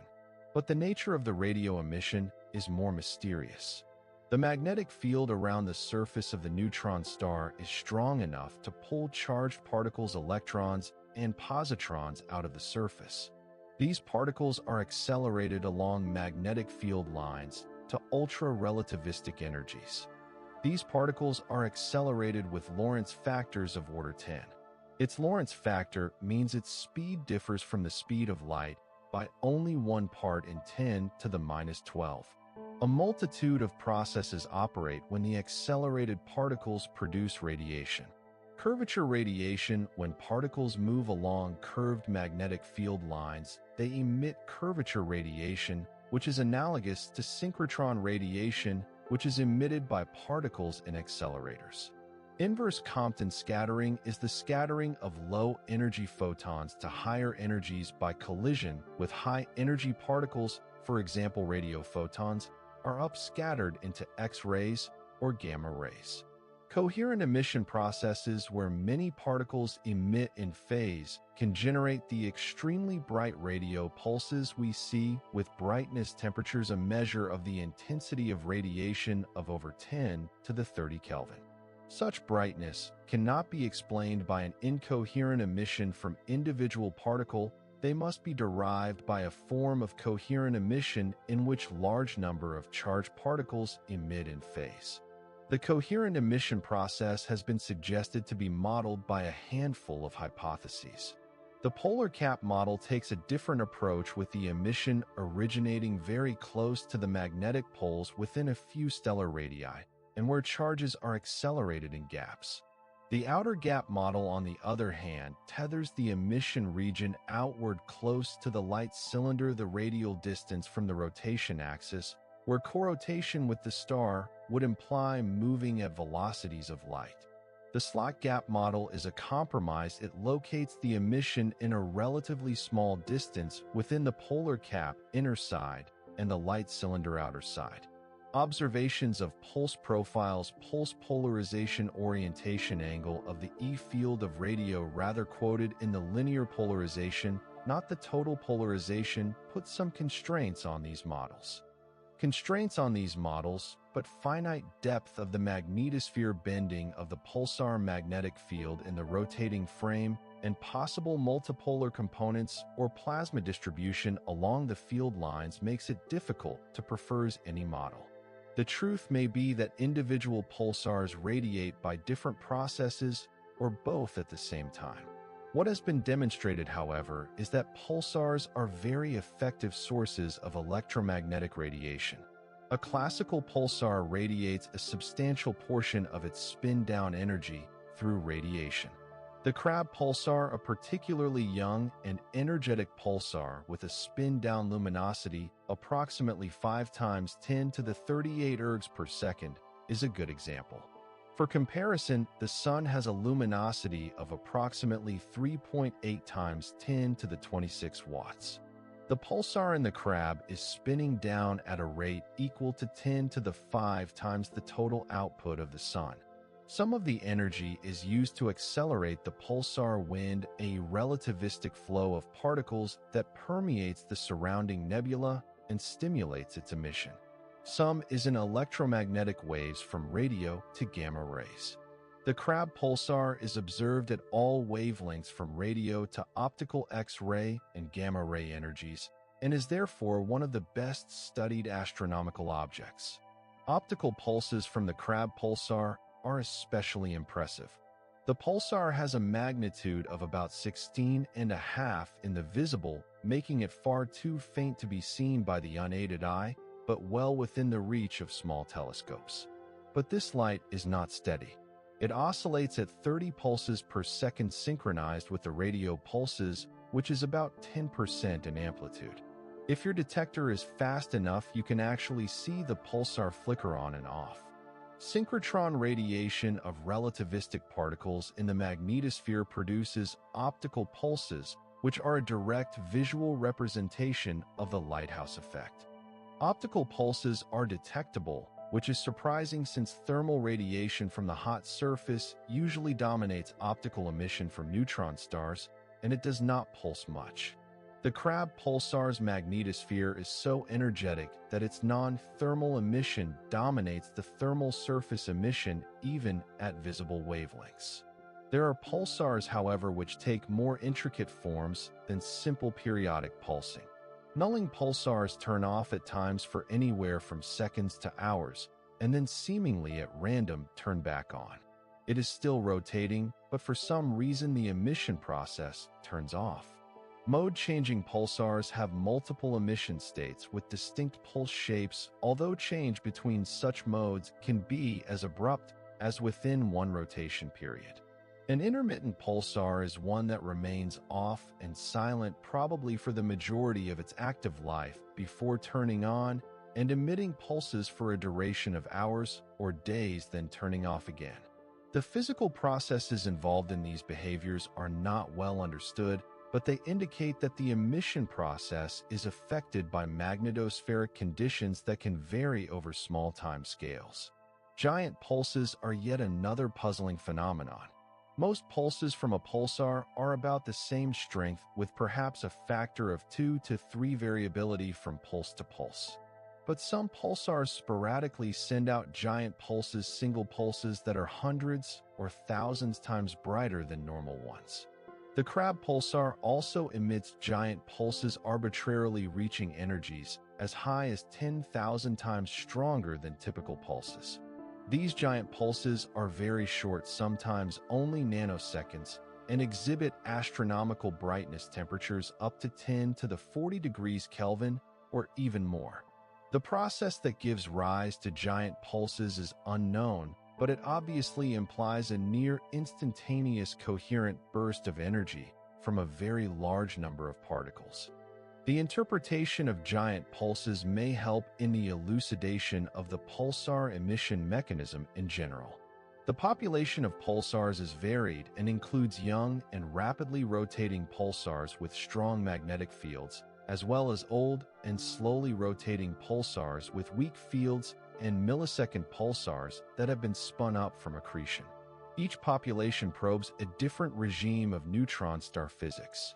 Crabs and other young pulsars are the cosmic accelerators where you can study magnetospheric physics and particle acceleration in ultra-high magnetic fields. Millisecond pulsars serve as laboratories for testing general relativity and detecting gravity waves. Solitary pulsars that are spinning down can provide insight into magnetic field decay and internal structure via studies of glitches and timing noise, which are small random changes in rotational period.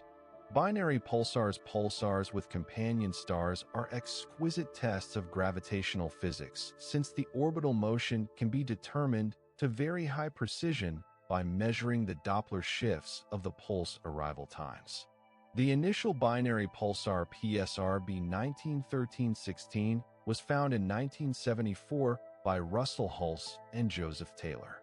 The pulsar is in an 8-hour orbit with another neutron star. Orbital parameters can be determined with exquisite precision because the Doppler shift of the pulses varies as the pulsar moves in its orbit toward and away from Earth. Hulse and Taylor were able to measure the orbital period, the orbital eccentricity, the angle of the orbit, the masses of both objects, and several other parameters to precisions of parts per million or better.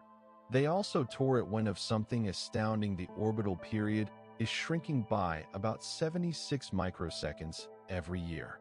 The two neutron stars are also spiraling inward. This orbital decay is precisely what is predicted by general relativity. Two heavy bodies chasing each other emit gravitational waves rippling in space-time, which carries away energy. The orbit shrinks as energy is lost to gravitational radiation. The predicted rate of orbital decay from general relativity using the known masses and orbital parameters was found to agree with the observed rate of decay to within the measurement uncertainty. This was the first indirect detection of gravitational waves and the first observational confirmation that gravitational waves carry energy as Einstein's theory predicted. Hulse and Taylor were awarded the Nobel Prize in Physics in 1993 for this discovery. The observations of PSRB 1913-16 have gone on for decades, and the agreement between theory and observation has continued to improve as the measurements have become more precise. The accumulated orbital phase shift, the integral of the period change over time, is now several seconds and agrees with the general relativistic prediction to better than 1 part in 10 to the 3. The binary neutron stars will coalesce in roughly 300 million years, emitting one last burst of gravitational waves and potentially forming a black hole or more massive neutron star. But the system has already yielded one of the most stringent tests of general relativity ever performed, confirming the theory's predictions in a regime of strong gravitational fields well outside anything that can be tested in the solar system.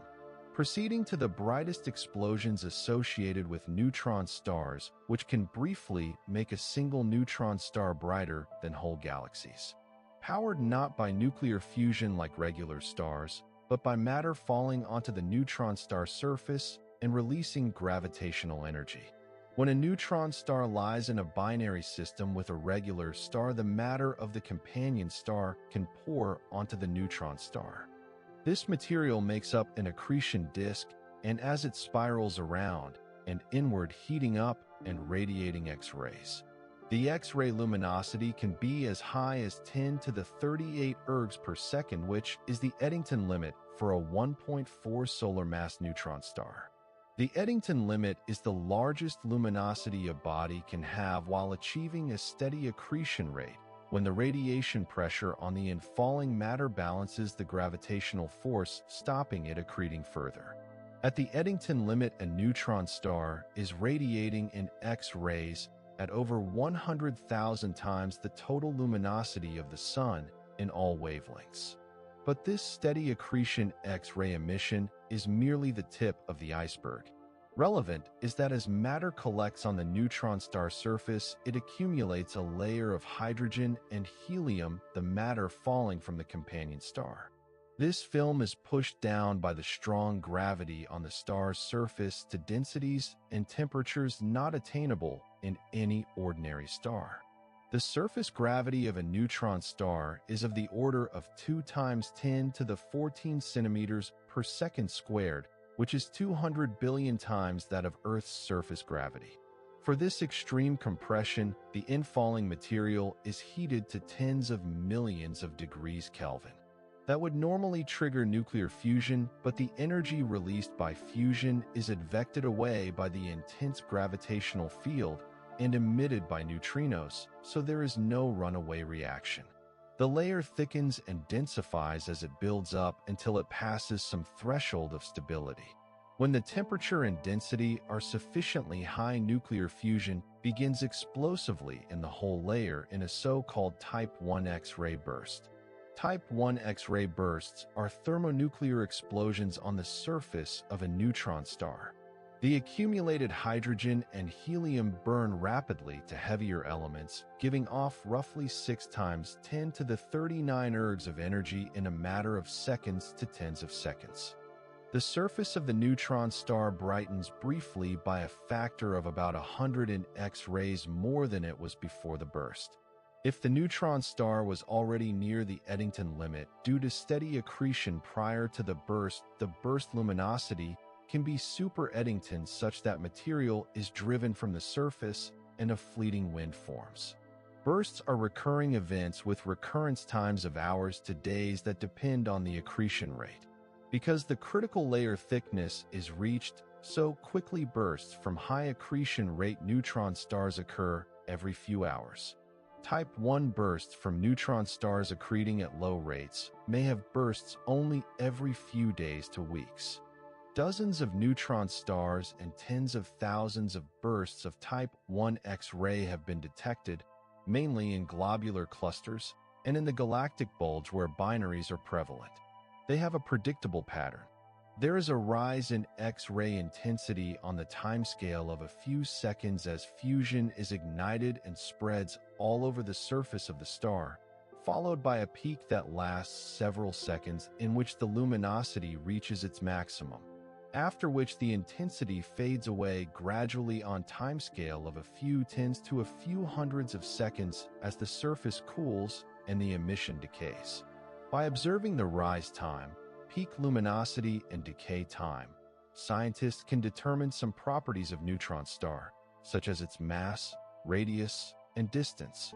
Some bursts have time profiles modulated by oscillations during the rise or decay, rapid changes in X-ray brightness on timescales of a few milliseconds. These oscillations are believed to be produced by hot spots on a rotating neutron star surface, and they offer a direct measurement of the neutron star spin period. Type 1 X-ray bursts are strong, but they are not the strongest explosions seen from accreting neutron stars.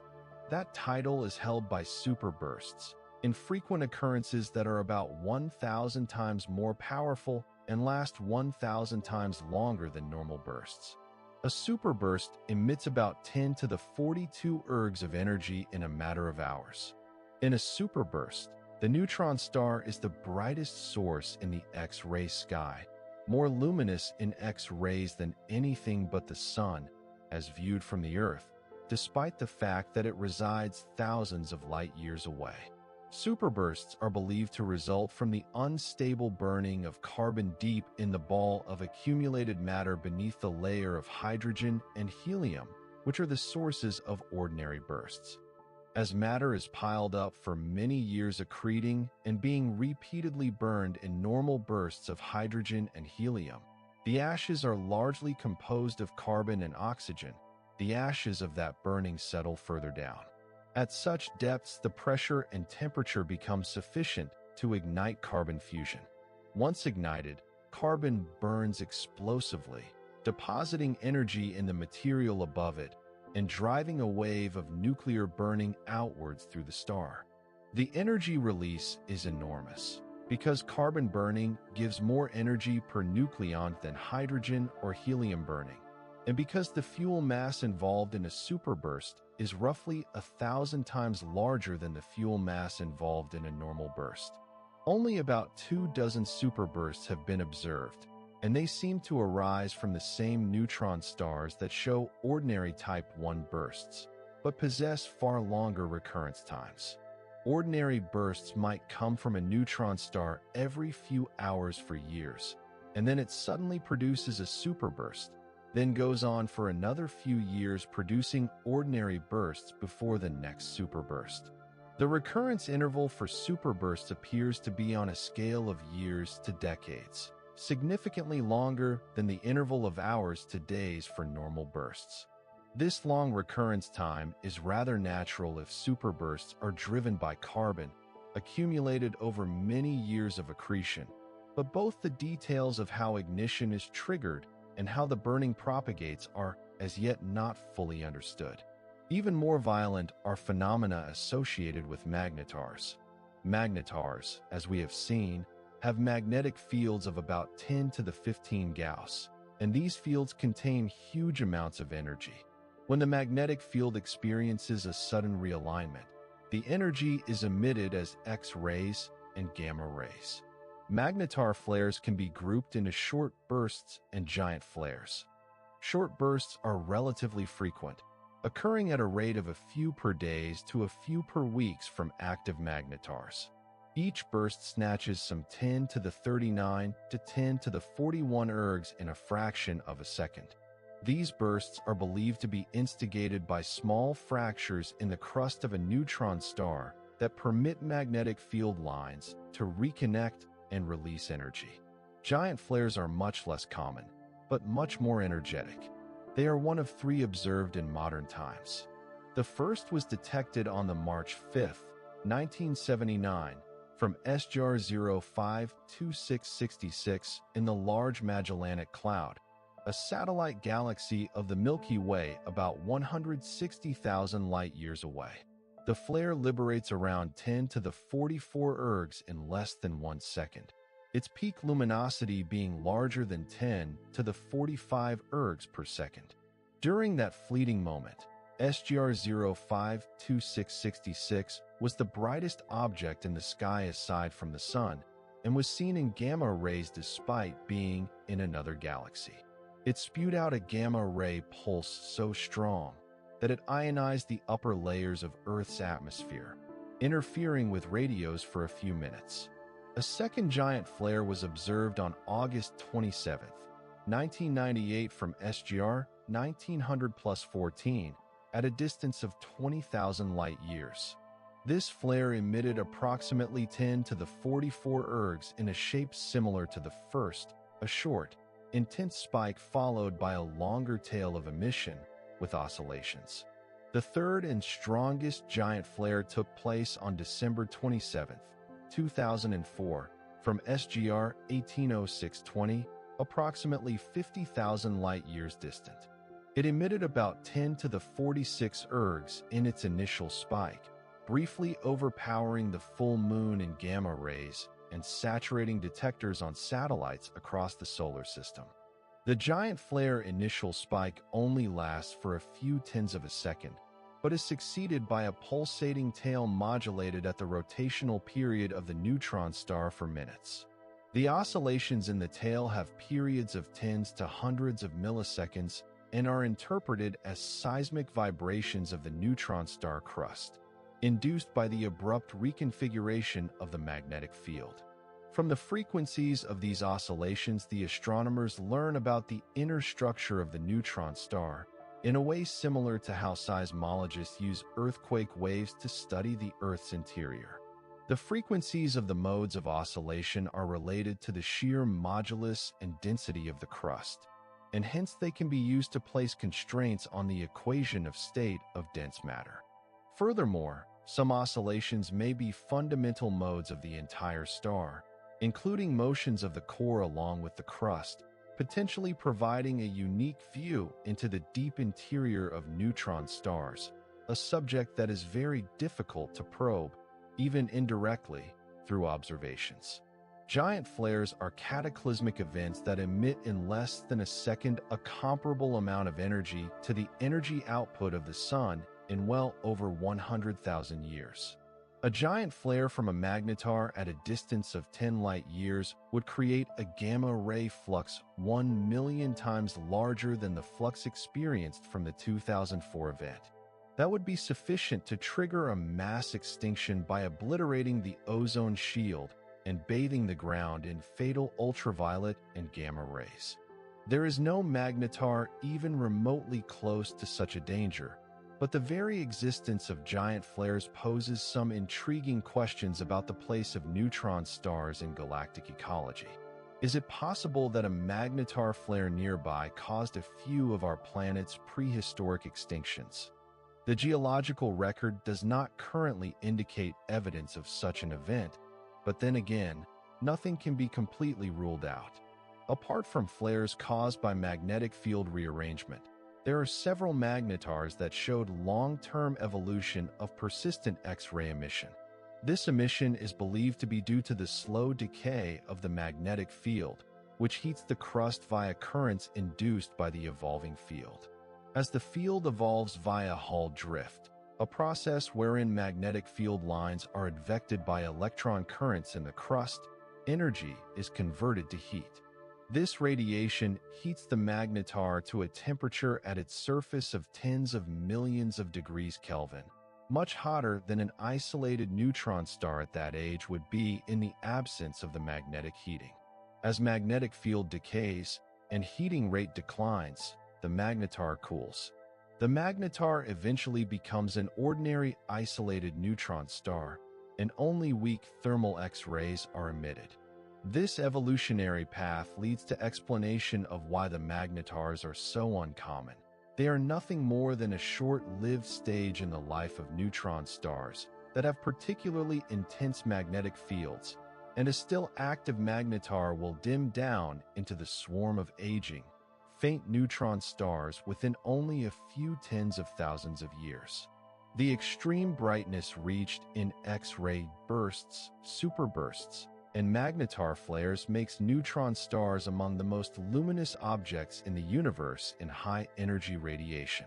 A neutron star undergoing a giant flare can briefly outshine the galaxy in which it resides. A neutron star at the height of a superburst can be the brightest X-ray source in the sky. Accreting neutron stars are also some of the brightest sources of X-rays, even in their quiescent phases, as they can be observed tens of millions of light-years away. But this brightness is not because neutron stars are large, they are minuscule compared with normal stars. That is because of how efficiently they are able to convert mass into energy while accreting, and the bizarre conditions that permit unstable nuclear burning and the release of energy stored in magnetic fields. Per unit volume, neutron stars are the brightest known places in the universe, concentrating an unworldly luminosity in objects barely 20 kilometers in diameter. A neutron star's surface has gravity around 2 times 10 to the 14 centimeters per second squared. To give it meaning, that's 200 billion Earth gravities at its surface. At the Earth's surface, objects fall with an acceleration of 9.8 meters per second squared. On a neutron star, the acceleration due to gravity is about 2 trillion meters per second squared, so that same object would fall. If you somehow found yourself on the surface of a neutron star, something you absolutely cannot do, for reasons that we will get into in a big way, and dropped a pebble from a height of 1 meter, that rock would come crashing down in about 1 microsecond. It would be traveling at a velocity of 2,000 kilometers per second by the time it smashed, or about 0.7% the speed of light. The kinetic energy of that 1 kilogram rock would be roughly 2 times 10 to the 15 joules, about the energy of a 500 kiloton nuclear bomb, one of the largest devices ever detonated. This comparison gives an idea of why meaningfully nothing can form on the surface of a neutron star without immediately sinking. The gravitational binding energy is so great that it would collapse instantly a solid structure. If a human body were instantaneously transported to the surface of a neutron star, it would not merely be crushed flat. Gravitational force on your feet is trillions of times stronger than on your head, although your head is only about 2 meters farther from the center than your feet.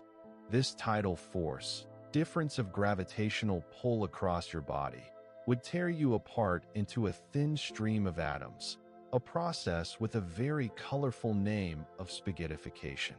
This elongation would take place in a minuscule fraction of a second. Far in advance of your impact, the tidal forces would rip every molecular bond in your body, break up atoms, and fling these constituent parts into the void. Because everything would be happening much too fast for your brain to keep up, you would never suffer pain, fear, or any other conscious mental state. You would not even become a tiny black hole. You would simply go out of existence as an organized configuration of matter, becoming a fuzzy swarm of nuclei and electrons rushing down to the surface at relativistic velocities. Even ignoring the tidal forces and somehow surviving them, the impact with the surface would be unforgiving.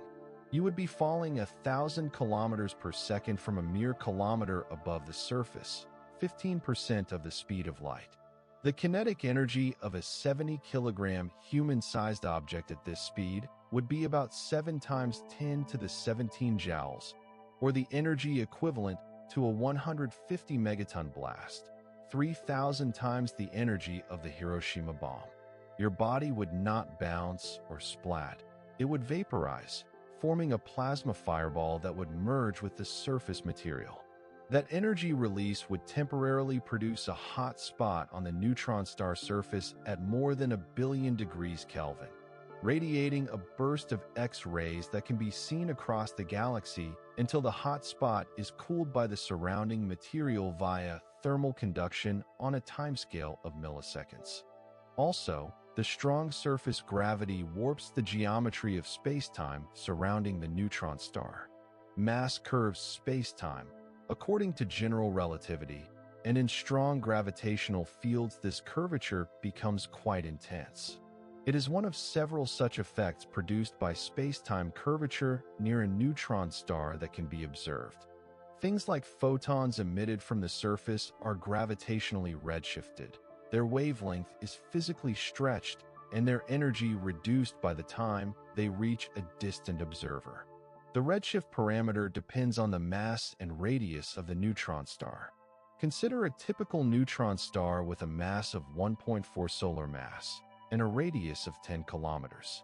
It happens that for the green light with a wavelength of around 500 nanometers emitted from the surface of a 1.4 solar mass neutron star with a radius of 10 kilometers, the observed wavelength is around 650 nanometers, wound up in the red side of the spectrum. The photon loses about 23% of its energy when it climbs out of the gravitational well. When neutron stars' temperatures and brightness are derived from their spectra, this gravitational redshift must be included. Time is also slower near a neutron star due to a similar effect known as gravitational time dilation, yet another prediction of general relativity. A clock on the surface of a neutron star runs slower than an identical clock far away from any gravitational field. For that same canonical neutron star, clocks run on its surface at 77% the rate of clocks at infinity. You would see its seconds tick by at only about 3/4 the speed of the seconds of your clock had you been able to observe a clock on the surface of the neutron star from a safe distance. It is not distortion or artifact of measurement, but a genuine difference of the flow of time caused by space-time curvature. As a result, the periods of oscillations and rotations are to be adjusted for the gravitational time dilation when quoted for neutron stars. The period we observe from a distance is approximately 30% longer than the period measured in the rest frame of neutron star. Light does not go straight near a neutron star. Space-time curvature causes light rays to bend along curved trajectories. This gravitational lensing effect enables light emitted at a single point on the surface of a neutron star to be bent around the star and travel along multiple paths to a remote observer, appearing as multiple sources of light. An observer can, in principle, see more than one hemisphere of a neutron star. The light from the backside of the star can curve around and reach the observer, and instead of just 50% of the surface, as with a non-relativistic object, you can see 60 or 70%. This has been seen in X-ray observations of hot spots on the surface of neutron stars. The pulse profiles we observe from spinning neutron stars have features only accounted for if we come away with a view of more than one hemisphere, thereby confirming the predictions of general relativity in a regime of strong gravitational fields. The compactness of a neutron star is around 0.2 to 0.3. This, in turn, means that the Schwarzschild radius of the neutron star, that is the radius where this mass would form a black hole if falling further, is about 20 to 30% of the actual radius. A neutron star is a lot closer to being a black hole, compressed an additional 3 to 5 times in radius without losing mass, and it suffocates within its Schwarzschild radius, becoming a black hole. Neutron stars are right at the limit of what general relativity allows stable configurations. They are the densest, most compact objects in the universe short of black holes, and provide invaluable laboratories for probing general relativity in the strong field regime, where space-time curvature is intense but not yet infinite. The frame dragging, also known as the Lentz-Thirring effect, result in the space-time to be dragged by the rotation of the neutron star. Any particle that were to maintain a fixed position with respect to a faraway observer would see itself rotating, albeit very slowly, in the same direction as the neutron star under the influence of the frame dragging effect in spacetime. The frame dragging effect is not large, but is detectable. For a neutron star spinning several hundred times a second, frame dragging, at just a few stellar radii, is indeed strong enough to cause particles in an accretion disk orbiting the star to precess, that is, to slowly change the disk orientation over time. This precession has been detected in a few X-ray binaries and offers another test of general relativity in strong gravitational fields. Let us now think about two neutron stars locked together in orbit about one another by gravity. Binary neutron star systems are uncommon, but they are significant for a number of reasons. First, They offer the most precise tests of general relativity anywhere in the universe. Second, they are sources of gravitational waves that can be observed by detectors on the ground. Third, when they finally merge after a long dance together, they generate some of the highest energy events in the universe and are believed to be the main originator of heavy elements such as gold and platinum. The best-known binary neutron star system is PSR B1913 plus 16, the Hulse-Taylor binary. This pair comprises two neutron stars, each roughly 1.4 times the mass of the Sun, in a close orbit with a period of just 7.75 hours. The orbit is elliptical, with an eccentricity of 0.617, which means the distance between the two stars goes from about 1.1 to 4.8 solar radii per orbit. The two neutron stars at closest approach are separated by less than twice the diameter of the Sun. Still, each neutron star is only about 20 kilometers across. The gravitational field at this separation is strong. Because one of the neutron stars is a pulsar that emits very regular radio pulses, astronomers can determine its orbital motion to very high precision by looking at the Doppler shifting of the pulse arrival times. As the pulsar comes toward Earth in its orbit, the pulses are arriving slightly early because each pulse is traveling a bit less distance.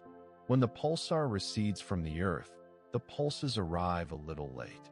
The size and timing of these shifts encode the orbital parameters, the orbital period, the eccentricity, the orientation of the orbit, the masses of each of the objects, and even the rate at which the orbit is decaying.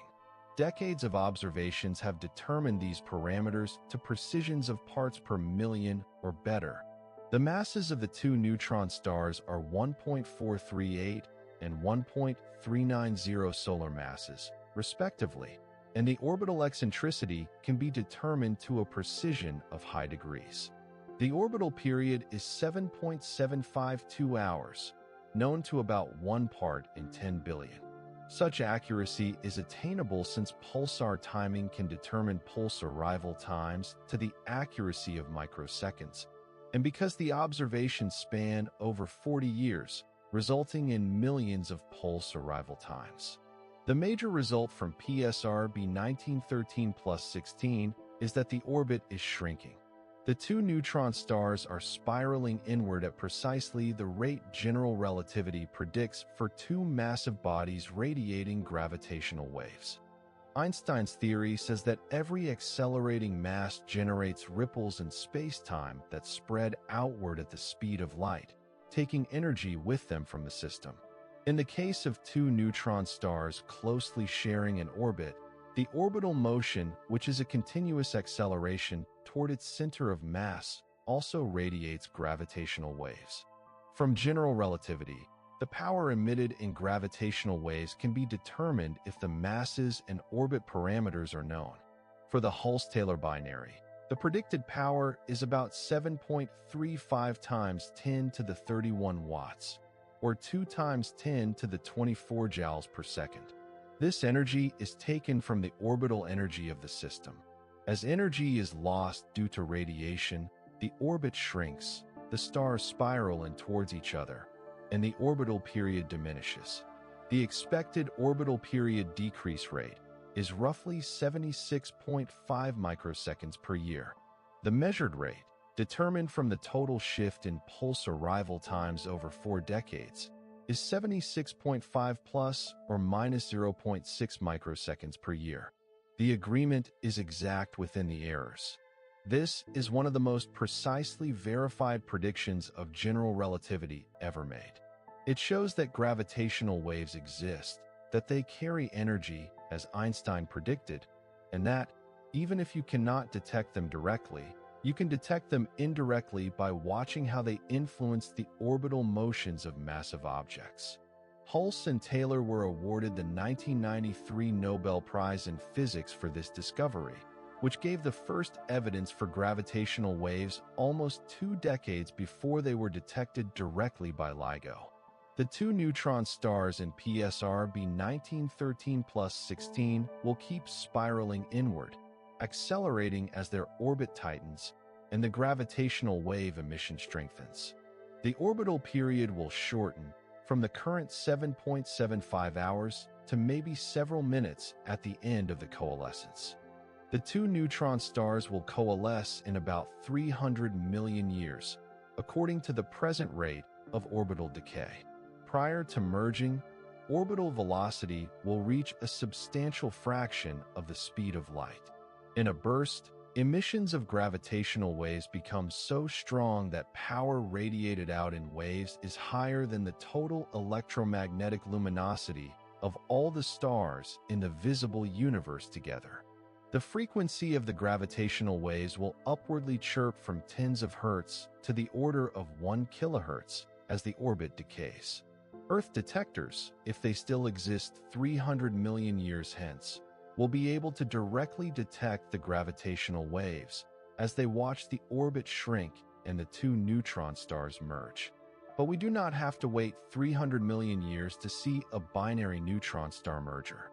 On August 17, 2017, the LIGO and Virgo detectors observed a binary neutron star merger in a galaxy at a distance of about 130 million light-years.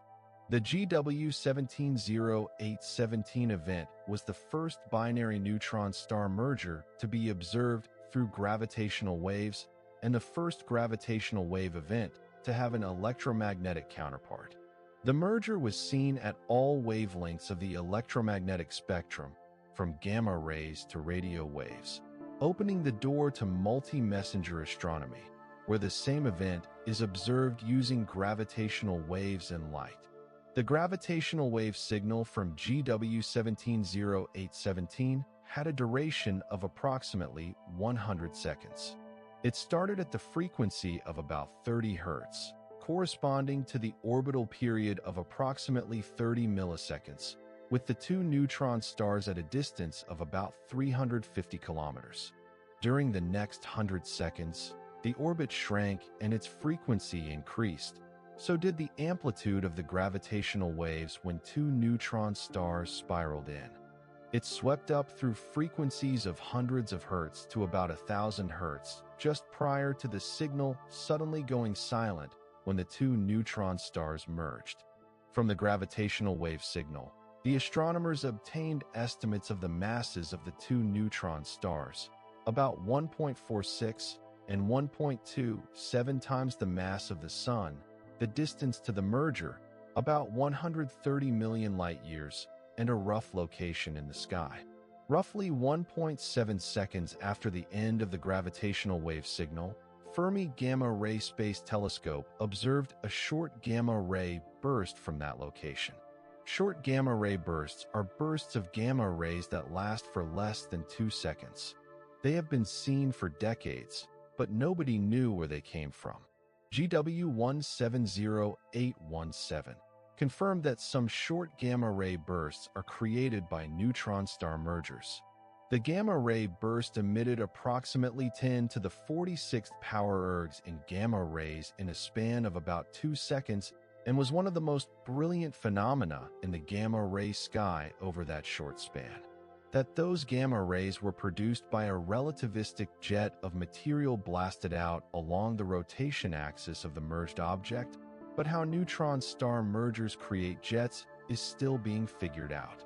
Telescopes across the globe started observing an optical and infrared transient on the same location within hours from the merger. This transient, known as a kilonova, was driven by the radioactive decay of heavy elements formed in the merger. When two neutron stars merger, some of the neutron-rich material is flung out at high velocities, as fast as about 30% of the speed of light. This material that is thrown out, amounting to a few hundredths of the mass of the Sun, undergoes rapid neutron capture nucleosynthesis, or the ER process, which leads to the production of heavy elements beyond iron. The ER process takes place when atomic nuclei acquire neutrons at a pace that exceeds the rate at which they undergo beta decay and transform into protons. that forms very neutron-rich nuclei that then decay by a series of beta decays to stable isotopes. The ER process makes half of all elements heavier than iron, including gold, platinum, uranium, and many more. Heavy elements synthesized in the merger ejecta are radioactive. They decay and deposit energy that heats the ejecta and powers thermal emission. In the first few days post-merger, the ejecta were bright at optical and infrared wavelengths, radiating with a peak luminosity about 1,000 times that of a typical nova, hence the name kilonova. The color of the emission evolved as different elements decayed and as the ejecta cooled and expanded. Early emission was blue, from lighter or process elements. Later emission became red as heavier elements such as lanthanides, which have a high opacity and can trap light more effectively, dominate. The kilonova spectrum exhibited features that were consistent with enrichment by heavy elements, demonstrating that neutron star mergers are significant producers of our process elements. From the mass of ejecta and the composition deduced from the spectrum, they calculated that the merger generated several Earth masses of gold, about 100 Earth masses of platinum, and similar quantities of other heavy elements. With the frequency at which neutron star mergers take place in the cosmos, approximately 1 per 100,000 years per galaxy, the mergers can explain the observed abundance of our process elements in the cosmos.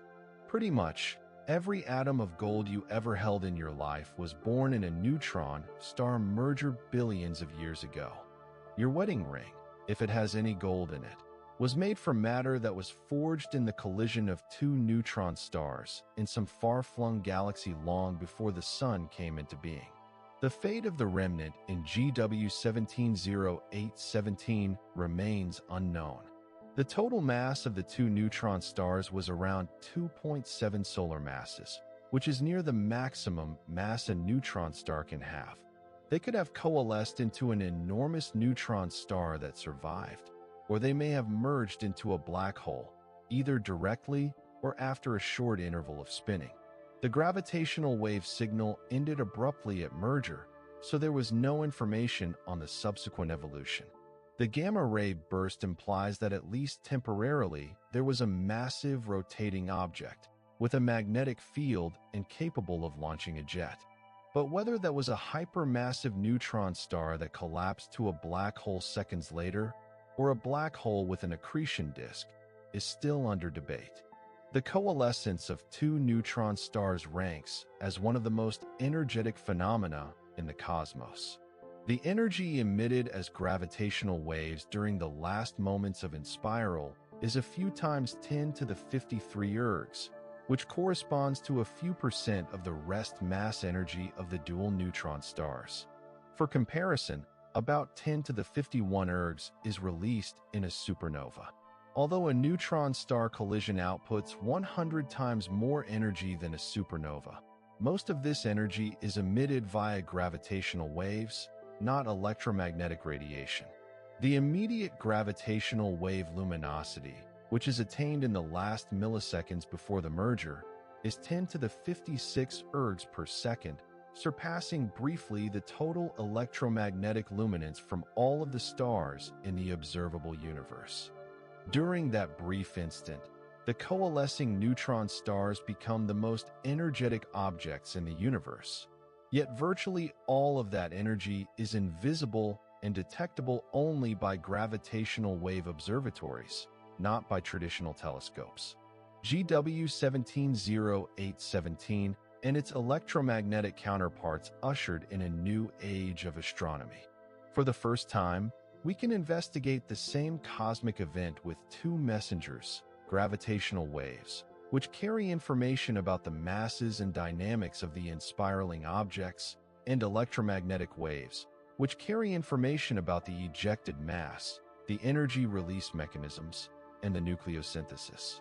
This is the power of the multi-messenger approach. It enables us to extract much more information than we can from either kind of measurement by itself.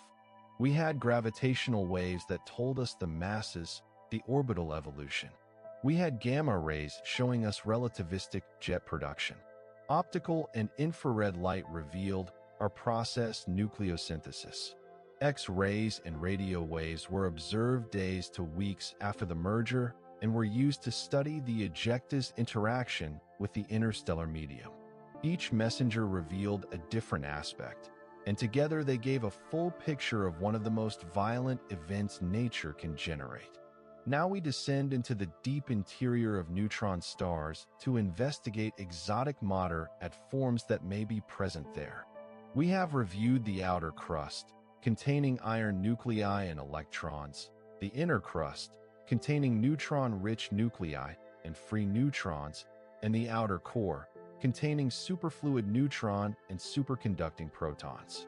But at its core, where the density is several times that of nuclear density, there may be states of matter that have never been realized in any laboratory and that defy our conception of the strong nuclear force. One such state, he says, is that the inner core has hyperons, particles with strange quarks. In ordinary matter, particles contain only up and down quarks.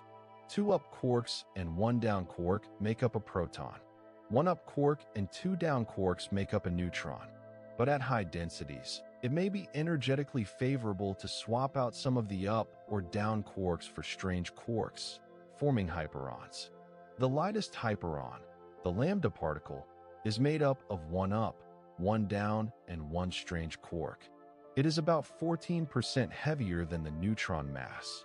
Under normal circumstances, a lambda particle is unstable and decays into a proton among other particles in about 2 × 10⁻⁻10 seconds. But the lambda can be made stable by the matter around it at the densities found in the core of a neutron star. If the neutron chemical potential, which can be understood as the energy cost of adding 1 more neutron to the system, surpasses the rest mass energy of a lambda, then it is energetically favorable to convert neutrons to lambdas. The lambda is less degenerate, at least under typical neutron star conditions, than the neutron because there are fewer lambdas than neutrons. So incorporating lambdas lowers the total energy of the system even though each individual lambda is more massive than a neutron. In the core, if they occur, hyperons soften the equation of state. The pressure grows more slowly with the density. A softer equation of state holds less mass, so the maximum mass of neutron stars is reduced. This leads to a problem known as the hyperon puzzle, because simple calculations that take hyperons into account give maximum neutron star masses of about 1.5 solar masses, at odds with observations of 2 solar mass neutron stars. Several resolutions to the hyperon puzzle have been suggested. One is that the hyperon-hyperon interaction is repulsive at short distances, stiffer than what is obtained in naive models, which increases the pressure and the highest masses. Yet another option is that hyperons do not emerge until at very high density, higher than the central density of most neutron stars, and so only the largest neutron stars can have hyperons. Another alternative is that the transition to quark matter sets in before the hyperons can form, so that they never appear. Which, if any, of these solutions is the right one is still unknown because there is no experimental information on interactions involving hyperons at nuclear densities. Hyperons can be produced in particle collider experiments, but only at extremely low density, a far cry from the environment at the core of a neutron star. Theoretical predictions from quantum chromodynamics are unmanageably complicated at these densities, and thus uncertain. An even stranger possibility is that the core is made of quark matter, in which case the neutrons have been completely broken apart, and the quarks are streaming through a volume large compared to that of 1 neutron, instead of being locked inside tiny regions within each neutron. Under normal circumstances, quarks are kept forever imprisoned inside hadrons such as protons and neutrons by the strong nuclear force. The interaction force of quarks, the strong force, does not get weaker with distance. Rather, it gets stronger. Pulling 2 quarks apart is like pulling on a spring. The farther you pull, the stronger the restoring force. If you pull hard enough, you do not separate the quarks. Rather, the energy stored in the stretched gluon field becomes large enough to produce new quark-antiquark pairs, and you then have two hadrons instead of one. But at such extremely high densities, things might be different. When matter is crushed to several times nuclear density quarks in different neutrons come so close that the spacing between them approaches the size of the neutron itself. It could even be that it would be energetically advantageous for the quarks to diffuse into a larger volume instead of confined to individual neutrons. The state you get is quark matter, a plasma of quarks and gluons that no longer are confined and that can move quasi-freely.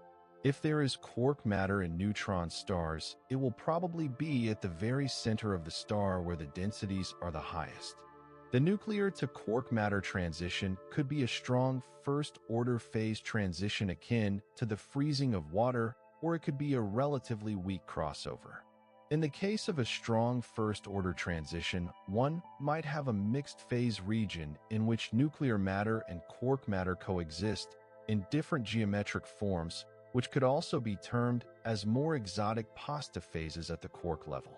Neutron star quark matter may be in a color-flavor locked phase, which among other things predicted by theoretical calculations for which quarks come together in Cooper pairs as the electrons in a superconductor or neutrons in a supersolid. Different quark colors and flavors pair in the color-flavor locked pattern, which to a good approximation aligns or locks their quantum numbers, resulting in the lowest energy configuration for the system. This state is quasi-particle superfluid, and it is also a superconductor at the level of quarks. It possesses non-zero Cooper pair condensates and has gaps in the quark energy spectrum that imply a more rigid and hence possibly stiffer matter compared to unpaired quark matter. The equation of state of CFL quark matter is unknown, although some studies indicate that it may be sufficiently stiff to allow for two solar mass neutron stars, hence solving the hyperon puzzle by converting hyperons into quarks prior to their appearance. An even more speculative notion is that quark matter is in fact the true ground state of matter and that nuclear matter is metastable. In this case, the so-called strange matter hypothesis postulates that at all densities matter made of about equal numbers of up-down and strange quarks, a type of matter known as strange quark matter, is more stable than nuclear matter. Then ordinary atomic nuclei are really metastable rather than stable, and the reason they do not turn into strange matter is that there is a huge barrier preventing them from doing so. A nucleus would also have to cross this barrier to move into the lower energy strange matter state, and that simply never happens in nature. But should strange matter form, say, in the core of a neutron star, as a supernova compresses it, it might be absolutely stable. A neutron star might then be a strange star itself, consisting almost completely of strange quark matter, save a thin crust of conventional nuclear matter at the surface. Strange stars would possess different properties than neutron stars. They would be more compact with smaller radii for a given mass. They would have warmer surfaces and different cooling curves. Glitches and oscillation frequencies would also be affected since they would react differently to perturbations. Not even the observations demand the existence of strange stars. The still uncertain measurements of neutron star radii appear to better agree with nuclear matter equations of state than with strange matter ones. The observed cooling of neutron stars is consistent with predictions for nuclear matter, but the errors are still big enough to allow for the existence of strange stars.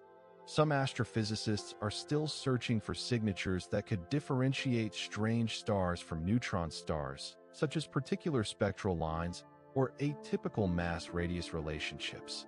So the question remains open, and I find it intriguing to think that what we now call neutron stars may be something even more exotic. The uncertainty as to the nature of the inner core is a reflection of a more general ignorance in physics. We do not know how matter behaves at a few times nuclear density because we cannot make it in the lab. The workflows of particle physics experiments at the Large Hadron Collider and other accelerators briefly achieve high energy densities by colliding heavy nuclei, but these collisions generate hot, rapidly expanding fireballs that last for roughly 10 to the minus 23 seconds. The cores of neutron stars are cooled by particle physics standards with temperatures well under 100 million degrees Kelvin, and they are in equilibrium, not exploding. There is a crucial difference in the conditions, and we cannot directly apply our understanding of theories of cold dense matter. We must depend on neutron star observations to constrain the equation of state indirectly. Measurements of masses, radii, cooling rates, oscillation frequencies, tidal deformability in binary mergers, and moment of inertia from glitch observations all contribute information that allows us to constrain the possible parameter space. However, we do not have enough constraints to uniquely specify the equation of state yet. That is why neutron stars are so scientifically valuable. They are the closest thing to laboratory physics in an environment we cannot create ourselves. Each observation of a neutron star attribute reveals something about the fundamental physics. Each new measurement of a neutron star mass, or radius, or cooling curve, or oscillation frequency places constraints on the models. As observational capabilities continue to improve, as gravitational wave detectors become increasingly sensitive, as X-ray telescopes achieve higher resolution, and as timing arrays gather more data, we will gradually narrow the uncertainties in our models and identify which models of dense matter are correct. We may find that neutron star cores are simply neutrons held tightly together. We may find signs of hyperons or quark matter, or even stranger things. Whatever we find, it will teach us about the strong nuclear force in a regime where we simply do not know how to describe it. Neutron stars inhabit a terrain in between nuclear physics and astrophysics, between the very small and very large scales in nature, between the quantum and the cosmic extremes. They are made plain laboratories in which the universe subjugates its own laws to tests at the limits of what matter can endure. The history of neutron star astronomy is a history of surprises, predictions validated, and expectations upended as advancements in technology opened windows to observed phenomena that prior generations could scarcely imagine. Each important discovery was also a term opener, raising further questions about these extreme entities. The path from theoretical prediction to direct observation took several decades and necessitated leaps in radio X-ray and gamma-ray astronomy, as well as gravitational wave physics. So let us follow that path through the landmark observations that defined our understanding. The theoretical prediction of neutron stars was made in 1934, just 2 years after the neutron itself was discovered. Walter Baade and Fritz Zwicky at California Institute of Technology speculated that supernova blast energy could be supplied by the collapse of normal stars into ultra-dense states of matter, which he suggested were composed largely of neutrons. They estimated the radius of such an object to be only about 10 kilometers, while the density is similar to that of atomic nuclei. Their proposal was one of astonishing foresight. It correctly predicted almost everything about neutron stars decades before the observational confirmation of their existence. A radially particular proposal for a warm dark matter halo around galactic neutron stars was also neglected for many years, being considered too far-fetched, too alien to known astrophysics to be seriously considered. The notion of matter squashed to nuclear density was hard to swallow, and there was no obvious way to test the prediction being made in the sky. The beginnings of real evidence for the existence of neutron stars came from studying supernovae and their remnants. During 1054 AD, Chinese astronomers witnessed the explosion of a guest star within the constellation Taurus, which was bright enough to shine with daylight for 23 days. It was a supernova, the explosive death of a giant star. The resulting debris from this explosion formed the Crab Nebula, which is one of the best studied objects in astronomy. For the past couple of centuries, the Crab Nebula was just a fuzzy blob of glowing gas. But in 1968, at its center, they found something else extraordinary, a pulsar spinning 30 times a second. It was the first pulsar discovered in a supernova remnant linking supernovae and the formation of compact objects. The fact that the Crab pulsar was young and spinning so rapidly helped confirm the hypothesis that neutron stars are born rapidly spinning and then slowed down as they age. Crab pulsar was also the first pulsar observed in visible light. Unlike the majority of pulsars, which emit predominantly at radio wavelengths, the Crab pulsar is bright enough at optical wavelengths to be directly imaged by ground-based telescopes. The optical pulses are in perfect sync with the radio pulses, and both are emitted 30 times per second. They confirm both emissions originate in the same rotating object. Observations in X-rays and gamma rays showed that the Crab pulsar radiates at all frequencies of the electromagnetic spectrum, from radio frequencies up to the gamma ray region, making it one of the most powerful known sources of energy per unit mass in the universe. The realization that pulsars radiate at such diverse wavelengths led theorists to invent more complicated models for pulsar magnetospheres and particle acceleration. 1974 saw the release of one of the most significant findings in neutron star astronomy, the Hulse-Taylor binary pulsar PSR B1913+16. This system, found by Russell Hulse and Joseph Taylor in a search for pulsars using the Arecibo radio telescope, is a pulsar with an incredibly short 8-hour orbital period around another neutron star. The orbital elements could be determined to unprecedented accuracy from the Doppler shifts of the pulsar signals. Over the next years, Hulse and Taylor measured decay of the orbit, exactly matching the predictions of general relativity for two massive objects radiating gravitational waves. It was the first indirect detection of gravitational waves, and also the first observational evidence that Einstein's calculations in predicting gravitational radiation were accurate. The discovery won Hulse and Taylor the 1993 Nobel Prize in Physics and paved the way for the direct observation of gravitational waves decades later. Furthermore, the early 1980s saw another surprise when millisecond pulsars were found. In 1982, Donald Backer and colleagues detected PSR B1937+21, a pulsar with a period of 1.5 milliseconds spinning at 641 revolutions per second. This was considerably above the previous fastest known pulsar and challenged models of pulsar formation. They were young pulsars who we knew spun quickly, but they also had powerful magnetic fields and were spinning down quite fast. The millisecond pulsar had a weak magnetic field, and it was spinning down so slowly that it clearly was old, not young. The discovery of millisecond pulsars inspired the invention of the recycling scenario, in which aged neutron stars are spun up through accretion of material from a companion star, accounting for how an aged neutron star might spin so quickly. The first extrasolar planets were not discovered around normal stars, but rather around a millisecond pulsar.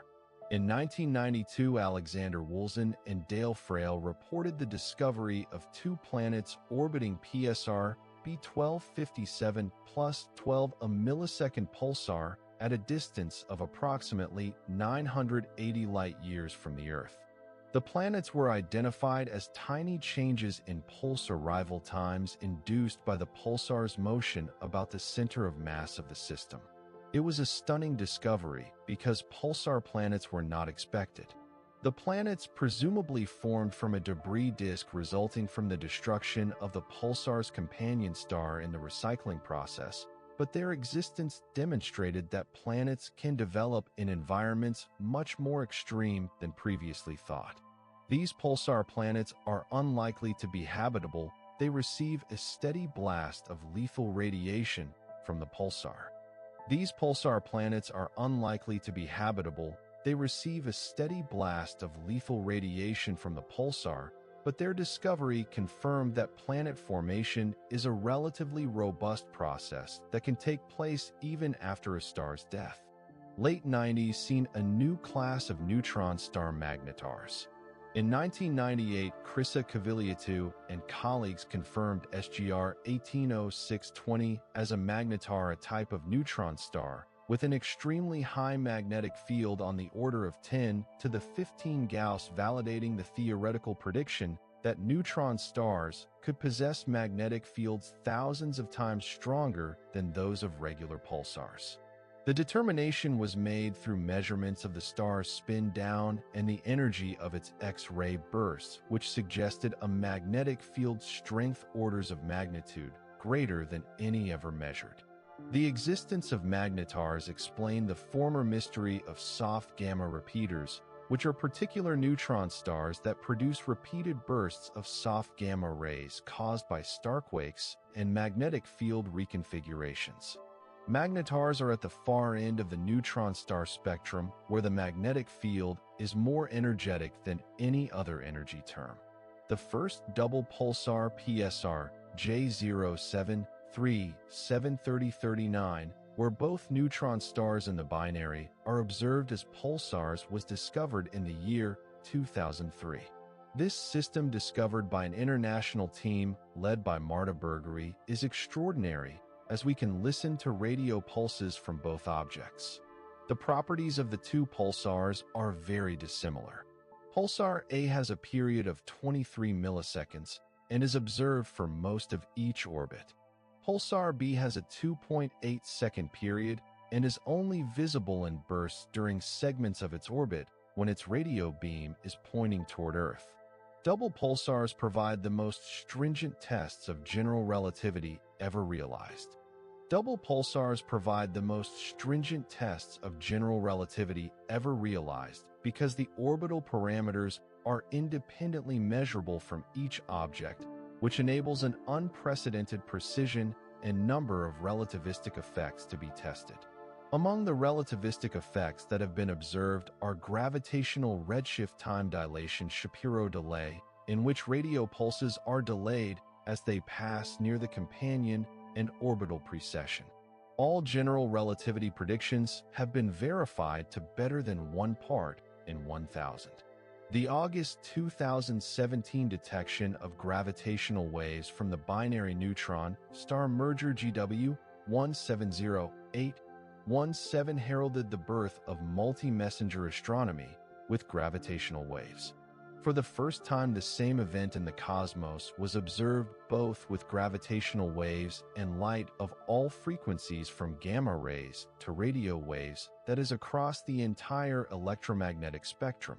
The gravitational wave signal revealed the masses and orbital motion of the neutron stars as they merged. The gamma ray burst, observed 1.7 seconds after the merger, confirmed that neutron star mergers emit relativistic jets. The optical and infrared kilonova showed are processed nucleosynthesis of heavy elements. X-ray and radio monitoring tracked the merger ejecta as it encountered the interstellar medium. They were all complementary in each case, allowing the confirmation of theoretical expectations about neutron star mergers, gravitational wave emission, short gamma ray burst formation, and the cosmic production of heavy elements. GW 170817 was not a standalone observation, but stood as the crowning theoretical achievement of decades of work and heralded the advent of a new age in which gravitational waves provide an entirely new window on the astronomical world. More recently, the size of neutron stars has been measured with unprecedented precision by NASA's Neutron Star Interior Composition Explorer, or NICER, located on the International Space Station in 2017. By studying the X-ray emission from hot spots on rotating neutron stars, and the pulse profiles that are a function of the spot's rotation in and out of view, NICER can measure the radius of neutron stars to roughly 10%. These measurements place critical constraints on the equation of state for dense matter, since different equations of state predict different mass versus radius relations. Initial NICER results show neutron star radii of about 11 to 13 kilometers for typical masses somewhat larger than predicted by some theoretical models favoring softer equations of state. When NICER begins to probe more neutron stars, these constraints will sharpen, potentially answering age-old questions about what neutron star cores are made of. Each of these landmark observations revealed something surprising. The first pulsar was strange enough to earn the nickname LGM for Little Green Men. The Crab pulsar stunned everyone by being detected at optical wavelengths. Hulse-Taylor binary demonstrated gravitational waves exist and carry energy. Assumptions about pulsar evolution were turned upside down by millisecond pulsars. Pulsar planets proved that planet formation is possible even in extreme conditions. Magnetars showed that magnetic fields can be strong enough to commit the quantum vacuum. It is now well established that the double pulsar allowed tests of general relativity in the strong field regime. From GW 1708-17 demonstrated that neutron star mergers produce the heavy elements and can be detected in all wavelengths of light. NICER is showing the inside of neutron stars by measuring the radii to high precision. The pattern is obvious. Each new observational window to the universe has revealed unexpected events. Neutron stars still defy our understanding and press the limits of known physics. So what have we learned after more than half a century of watching neutron stars? We have discovered that matter can be squashed to densities where a sugar cube weighs hundreds of millions of tons, and where nuclei are as closely packed as they can be without turning into a black hole. We have learned that fields may become trillions of times stronger than those produced in labs, strong enough to bend atoms and influence the quantum vacuum. We have long known and taught that there are objects in the universe that spin hundreds of times a second, and that they can be stable, doing so, spinning so fast that their surfaces travel at meaningful fractions of the speed of light. Gravity can bend light's slow time and captivate space-time in rotation. Neutron stars radiate over at least 20 decades in frequency of the electromagnetic spectrum by a variety of processes, such as thermal emission, coherent radio pulses, non-thermal synchrotron, and inverse Compton scattering.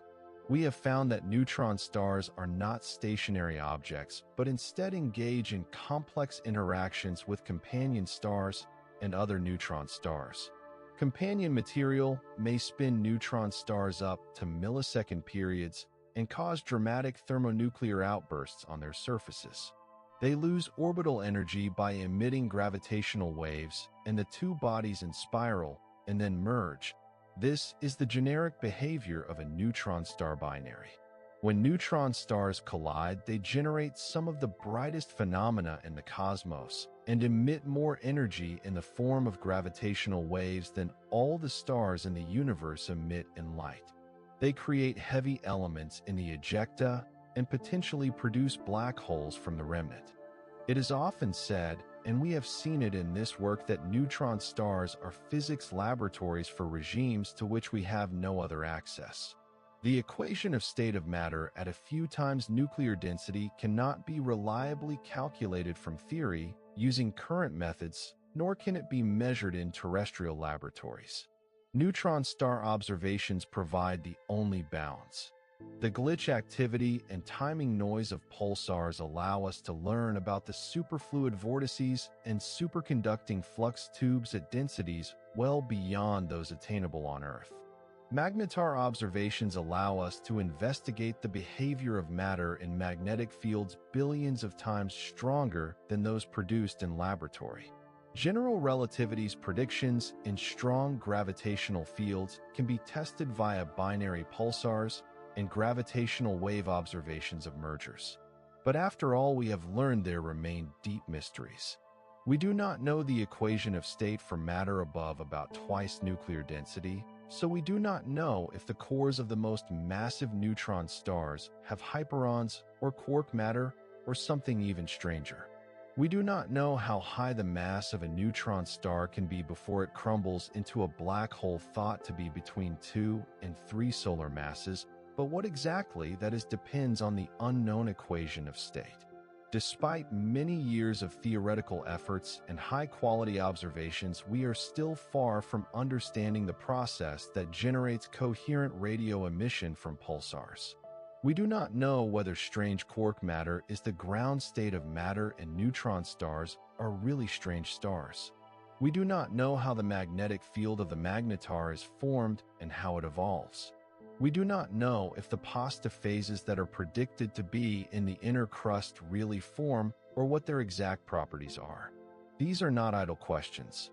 These are questions fundamental to the properties of matter, the limits of density, the nature of the strong nuclear force, the behavior of superfluids and superconductors, in such extreme conditions, the generation and evolution of magnetic fields, and the applicability of general relativity in strong field regimes. To answer these questions demands we continue to observe with greater precision and sensitivity. It is anticipated that new telescopes in the X-ray band will be able to measure the radii of neutron stars with higher precision and therefore provide tighter constraints on the equation of state. Next-generation gravitational wave detectors will see even more neutron star mergers and allow measurement of masses, spin, and tidal deformabilities, which tell us about the internal structure. Future pulsar timing arrays will detect gravitational waves from supermassive black hole binaries and test general relativity on cosmological scales. It also plans to find radio signals from more pulsars, thereby populating the statistical model and revealing rare objects in the parameter extremes. The Square Kilometre Array, which is being built in Australia and South Africa, will be 50 times more sensitive than the best existing radio telescope. It is expected to discover tens of thousands of new pulsars and possibly the first pulsar orbiting the supermassive black hole at the center of our galaxy, which would allow extraordinary tests of general relativity in the most extreme gravitational field which can be observed. The array will also track pulsar positions and proper motions with microarcsecond accuracy, enabling the exploration of the galactic distribution of neutron stars and their genesis story. It will time millisecond pulsars so accurately that pulsar timing arrays will be exquisite gravitational wave detectors able to detect the stochastic background of gravitational waves from billions of merging black hole binaries throughout cosmic history. The next generation of X-ray observatories, such as Athena being planned by the European Space Agency and missions being proposed by NASA and other space agencies, will feature collecting areas, spectral resolution, and broadband sensitivities far beyond those of current instruments. They will determine neutron star radii from thermal emission to precisions of several percent, allowing them to distinguish between equations of state that predict different compositions for the core. They will observe weak X-ray signals from isolated neutron stars, enabling them to determine their surface compositions and magnetic field configurations. They will investigate accretion in binary systems with unparalleled precision, tracing the inner accretion disk and testing general relativistic effects in the intense gravitational field of the neutron star. Prospective gravitational wave instruments, such as the space-based Laser Interferometer Space antenna scheduled for launch in the 2030s, will sense neutron star mergers at far greater distances than current detectors, detecting hundreds or even thousands of mergers per year when operational. Each merger carries independent information on the equation of state through measurements of tidal deformability, that is how much each neutron star is distorted by the gravitational field of its companion. Many such measurements will average down random errors and expose the underlying equation of state with high confidence.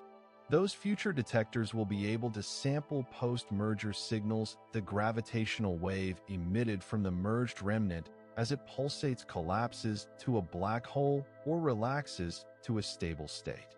This post-merger signal encodes information on the motion of matter at the highest densities that are attainable before black hole formation, probing physics that can never be studied in any other way. As more observations are made and technology improves, the enigma of the neutron star will slowly be unraveling. We will know the equation of state, so this question of whether cores contain hyperons or quarks will be settled. We will also measure the maximum mass constraining the end point of stellar evolution and the dividing line between neutron stars and black holes. We will understand pulsar emission mechanisms and how coherent radio waves are produced in magnetospheres. We will determine their whole magnetic field strength distribution and how fields are created and evolve. We will measure the neutron star population for its birth rate, its merger rate, and for the impact neutron stars have on galactic chemical evolution. But even as we solve these questions, neutron stars are going to keep surprising us. Each new capability and observation has brought surprises. There is no evidence to say that this magnitude distance law would break. New types of neutron stars, new emission mechanisms, new types of binary, new merger outcomes will almost certainly be found in the future. The universe is more inventive than our theories, more variegated than our models, more extreme than we can imagine, he said. Neutron stars exist at the edge of the impossible, where the laws of physics get pushed up against their borders.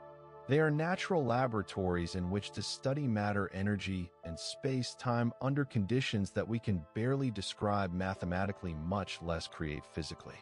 Think about what a neutron star is in the grand scheme of cosmic evolution. They are the end point of stellar evolution for massive stars, the greatest mass of matter that can maintain stability before collapsing into black holes. They are the closest things in the universe to black holes in terms of density, the biggest concentrations of mass that hold together but do not vanish behind event horizons. They are at the origin of some of the brightest explosions in the universe, ranging from Type 1 X-ray bursts to superbursts to magnetar giant flares to the gravitational wave and electromagnetic fireworks of binary mergers. They are the forges for heavy elements. They are process factories that make gold and platinum and uranium. They are cosmic clocks ticking with more precision than even atomic clocks, allowing tests of gravitational physics and the search for gravitational waves. Neutron stars span the range from the subatomic to the cosmic in scale. Their cores test nuclear physics at densities at which our knowledge fails. Their crusts have the highest known rigidities in the universe, with sheer moduli trillions of times that of steel. Their magnetospheres boost particles to energies near theoretical limits. Their gravitational fields curve space-time sufficiently that general relativistic effects are not perturbative corrections, but are the dominant phenomena. Their coalescences generate gravitational waves sufficiently strong to be detected up to hundreds of millions of light years. They bridge the quantum and relativistic, the microscopic and macroscopic in a manner no other entities do. If you were going to attempt to create an object that stretched every physical limit simultaneously, a neutron star is certainly near the top of the list. Start with matter and squeeze it until quantum degeneracy pressure is just barely holding off gravitational collapse. Spin it until centrifugal force is about to rip it apart. Infuse it with magnetic fields so intense they modify the very fabric of spacetime. Bake it to millions of degrees. Put it in an orbit around a partner and watch it spiral inward, radiating gravitational waves that carry off more power than all the stars in the universe send out in light. When it coalesces, see it form a fireball that makes elements that are unknown elsewhere, releases gamma-ray bursters that brighten up galaxies, and sends ripples in space-time that go throughout the cosmos at the velocity of light. It is not science fiction. It is not speculation. This is observed reality. Neutron stars exist. We have detected their radio pulses. We have measured their masses and radii. We have observed their X-ray emission. We have seen them merge and detected the gravitational waves. We have studied the spectra of their kilonovae and confirmed that they are process sites. All the predictions about neutron stars that could be tested have been tested, and the stars have turned out to be even more extreme, even more spectacular than the predictions had indicated. The universe is thought to harbor nearly 100 million neutron stars in our galaxy alone, formed in supernova explosions over billions of years of galactic history.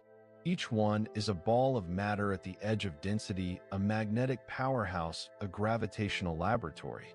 Most of them are too old and too faint for us to see with our present technology. We observe only the youngest and brightest of these with active pulsars and magnetars and X-ray binaries. Yet for all neutron stars existing or otherwise, physicists win confidently over their intuitions and proof that nature operates in regimes that have never in human experience prepared us to understand. There is a certain profundity in realizing that the highest energy density locations in the universe are also some of the smallest. Just 20 kilometers wide, a neutron star can outshine a galaxy that is 100,000 light-years wide in X-rays or gamma rays. A cubic centimeter of neutron star surface liberates more energy in an X-ray burst than the sun in a year. The coalescence of two neutron stars produces a greater burst of gravitational wave energy at peak than the total electromagnetic radiation from all the stars in the known universe combined. Brilliance is not a scale thing, it is a density of energy, how much mass you can convert into radiation, how extreme your conditions are. And neutron stars are just as extreme as the universe will allow matter to be, whilst continuing to be matter. Subject them to more force, squeeze them more tightly, add more mass, and they turn into black holes, disappearing behind event horizons where the details of their interiors are permanently concealed from view. Neutron stars lie tantalizingly close to that line at the border between what is observable and what is unobservable, between matter and singularity. They are the final vestiges of structure before gravity wins. When we study neutron stars, we study the limits of reality. Not the boundaries of what we can build or measure, but the boundaries of what the universe permits. These are determined by fundamental constants: the speed of light, the Planck constant, the gravitational constant, the strengths of the fundamental forces. These set the maximum density for stable matter, maximum field strength of magnetic fields, maximum rotation rate, before being broken up by centrifugal disruption, and maximum mass before gravitational collapse. They are challenged by neutron stars which come close to or achieve these maxima, and so put to the test whether our understanding of the fundamental constants and the laws they dictate is right. Whenever a property of a neutron star is observed and it turns out to agree with theoretical predictions, it is a confirmation that we got the physics right in regimes that we cannot directly experiment in. Every surprise, every anomaly is an opportunity toward refinement of theory and discovery of new physics. Neutron stars have already taught us about superfluidity at densities 1,000,000 times higher than attainable on Earth, about the equation of state of nuclear matter, about generation and evolution of magnetic fields, about gravitational wave emission, about our process nucleosynthesis, about general relativity and strong fields. And they will teach us for as long as we can watch them. The story of neutron stars has yet to be told. We are still at the beginning in understanding these objects, and it has only been 57 years since the first pulsar was found. The first millisecond pulsar was found less than 4 decades ago. Only 26 years ago was the first magnetar discovered. The first detection of a gravitational wave from a binary neutron star merger was only a few years ago. In the Stellar Evolution and Galactic History Department, we have only just started looking at neutron stars on cosmic timescales. Future generations will be observing neutron stars with tools we cannot even dream of, in ways we do not even suspect, discovering attributes we cannot yet predict, Cook said. They will look back on our knowledge as we look back on the 1960s knowledge of pulsars right in broad strokes, but missing a lot of detail and totally blind to phenomena that future observations will make glaringly obvious. But we can say confidently, without a doubt, that neutron stars will remain among the most significant objects in the universe as long as there is someone to study the universe, said Horvath.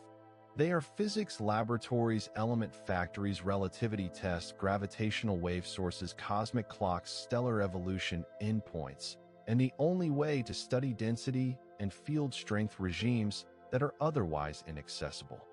They become the brightest sources of the universe, not in all wavelengths at all times, but in those that are the most relevant to probe the fundamental nature of matter and energy and space-time. You cannot see any neutron star by eye when you gaze into the sky at night. They are too small, too far away, too dim in visible light. But there are indeed hundreds of millions of them in our own galaxy, and thousands of millions, billions rather, in the observable universe. Some spin more than 100 times per second, sending streams of radio waves into space. They also include accreting objects that are acquiring matter from companion stars, accumulating layers of nuclear fuel that explode in thermonuclear bursts. Around 16,000 light-years from Earth, binary system SS-433 is slowly spiraling together, the orbits of two components tightening, astronomers believe, while the pair inches toward a cataclysmic collision that will tremor as gravitational waves out to hundreds of millions of light-years. Some are magnetars with fields so intense they bend quantum vacuums. Some are quietly cooling, obscuring themselves into invisibility as their thermal energy radiates away for millenary. Each is a wonder, a clump of matter at the very frontier of stability, proof of the universe's power to produce things at the extremes that test human understanding. Each one reminds us that nature is more inventive, more extreme, more spectacular than we could be able to comprehend without mathematics and looking closely to tell us what is really going on. Each one is also a lab in which the universe examines its own laws, a place where physics can be tested at the limits that we can conceptualize but never recreate, and where each new observation tells us something about the fundamental nature of reality. This is the legacy of neutron stars. They reveal that the universe has not been designed to be easy to understand, that matter can be crushed to levels beyond what we can conceive, that magnetic fields can attain strength sufficient to distort space-time, that gravity can become intense enough to bend light and slow time, that two entities can merge, emitting even more power than all of the starlight in the universe, and that the laws of physics, when taken to extremes, give rise to scenarios far more spectacular than any made up. They remind us that understanding needs not just imagination but also mathematics, not just speculation but also observation, not just theory but also measurement.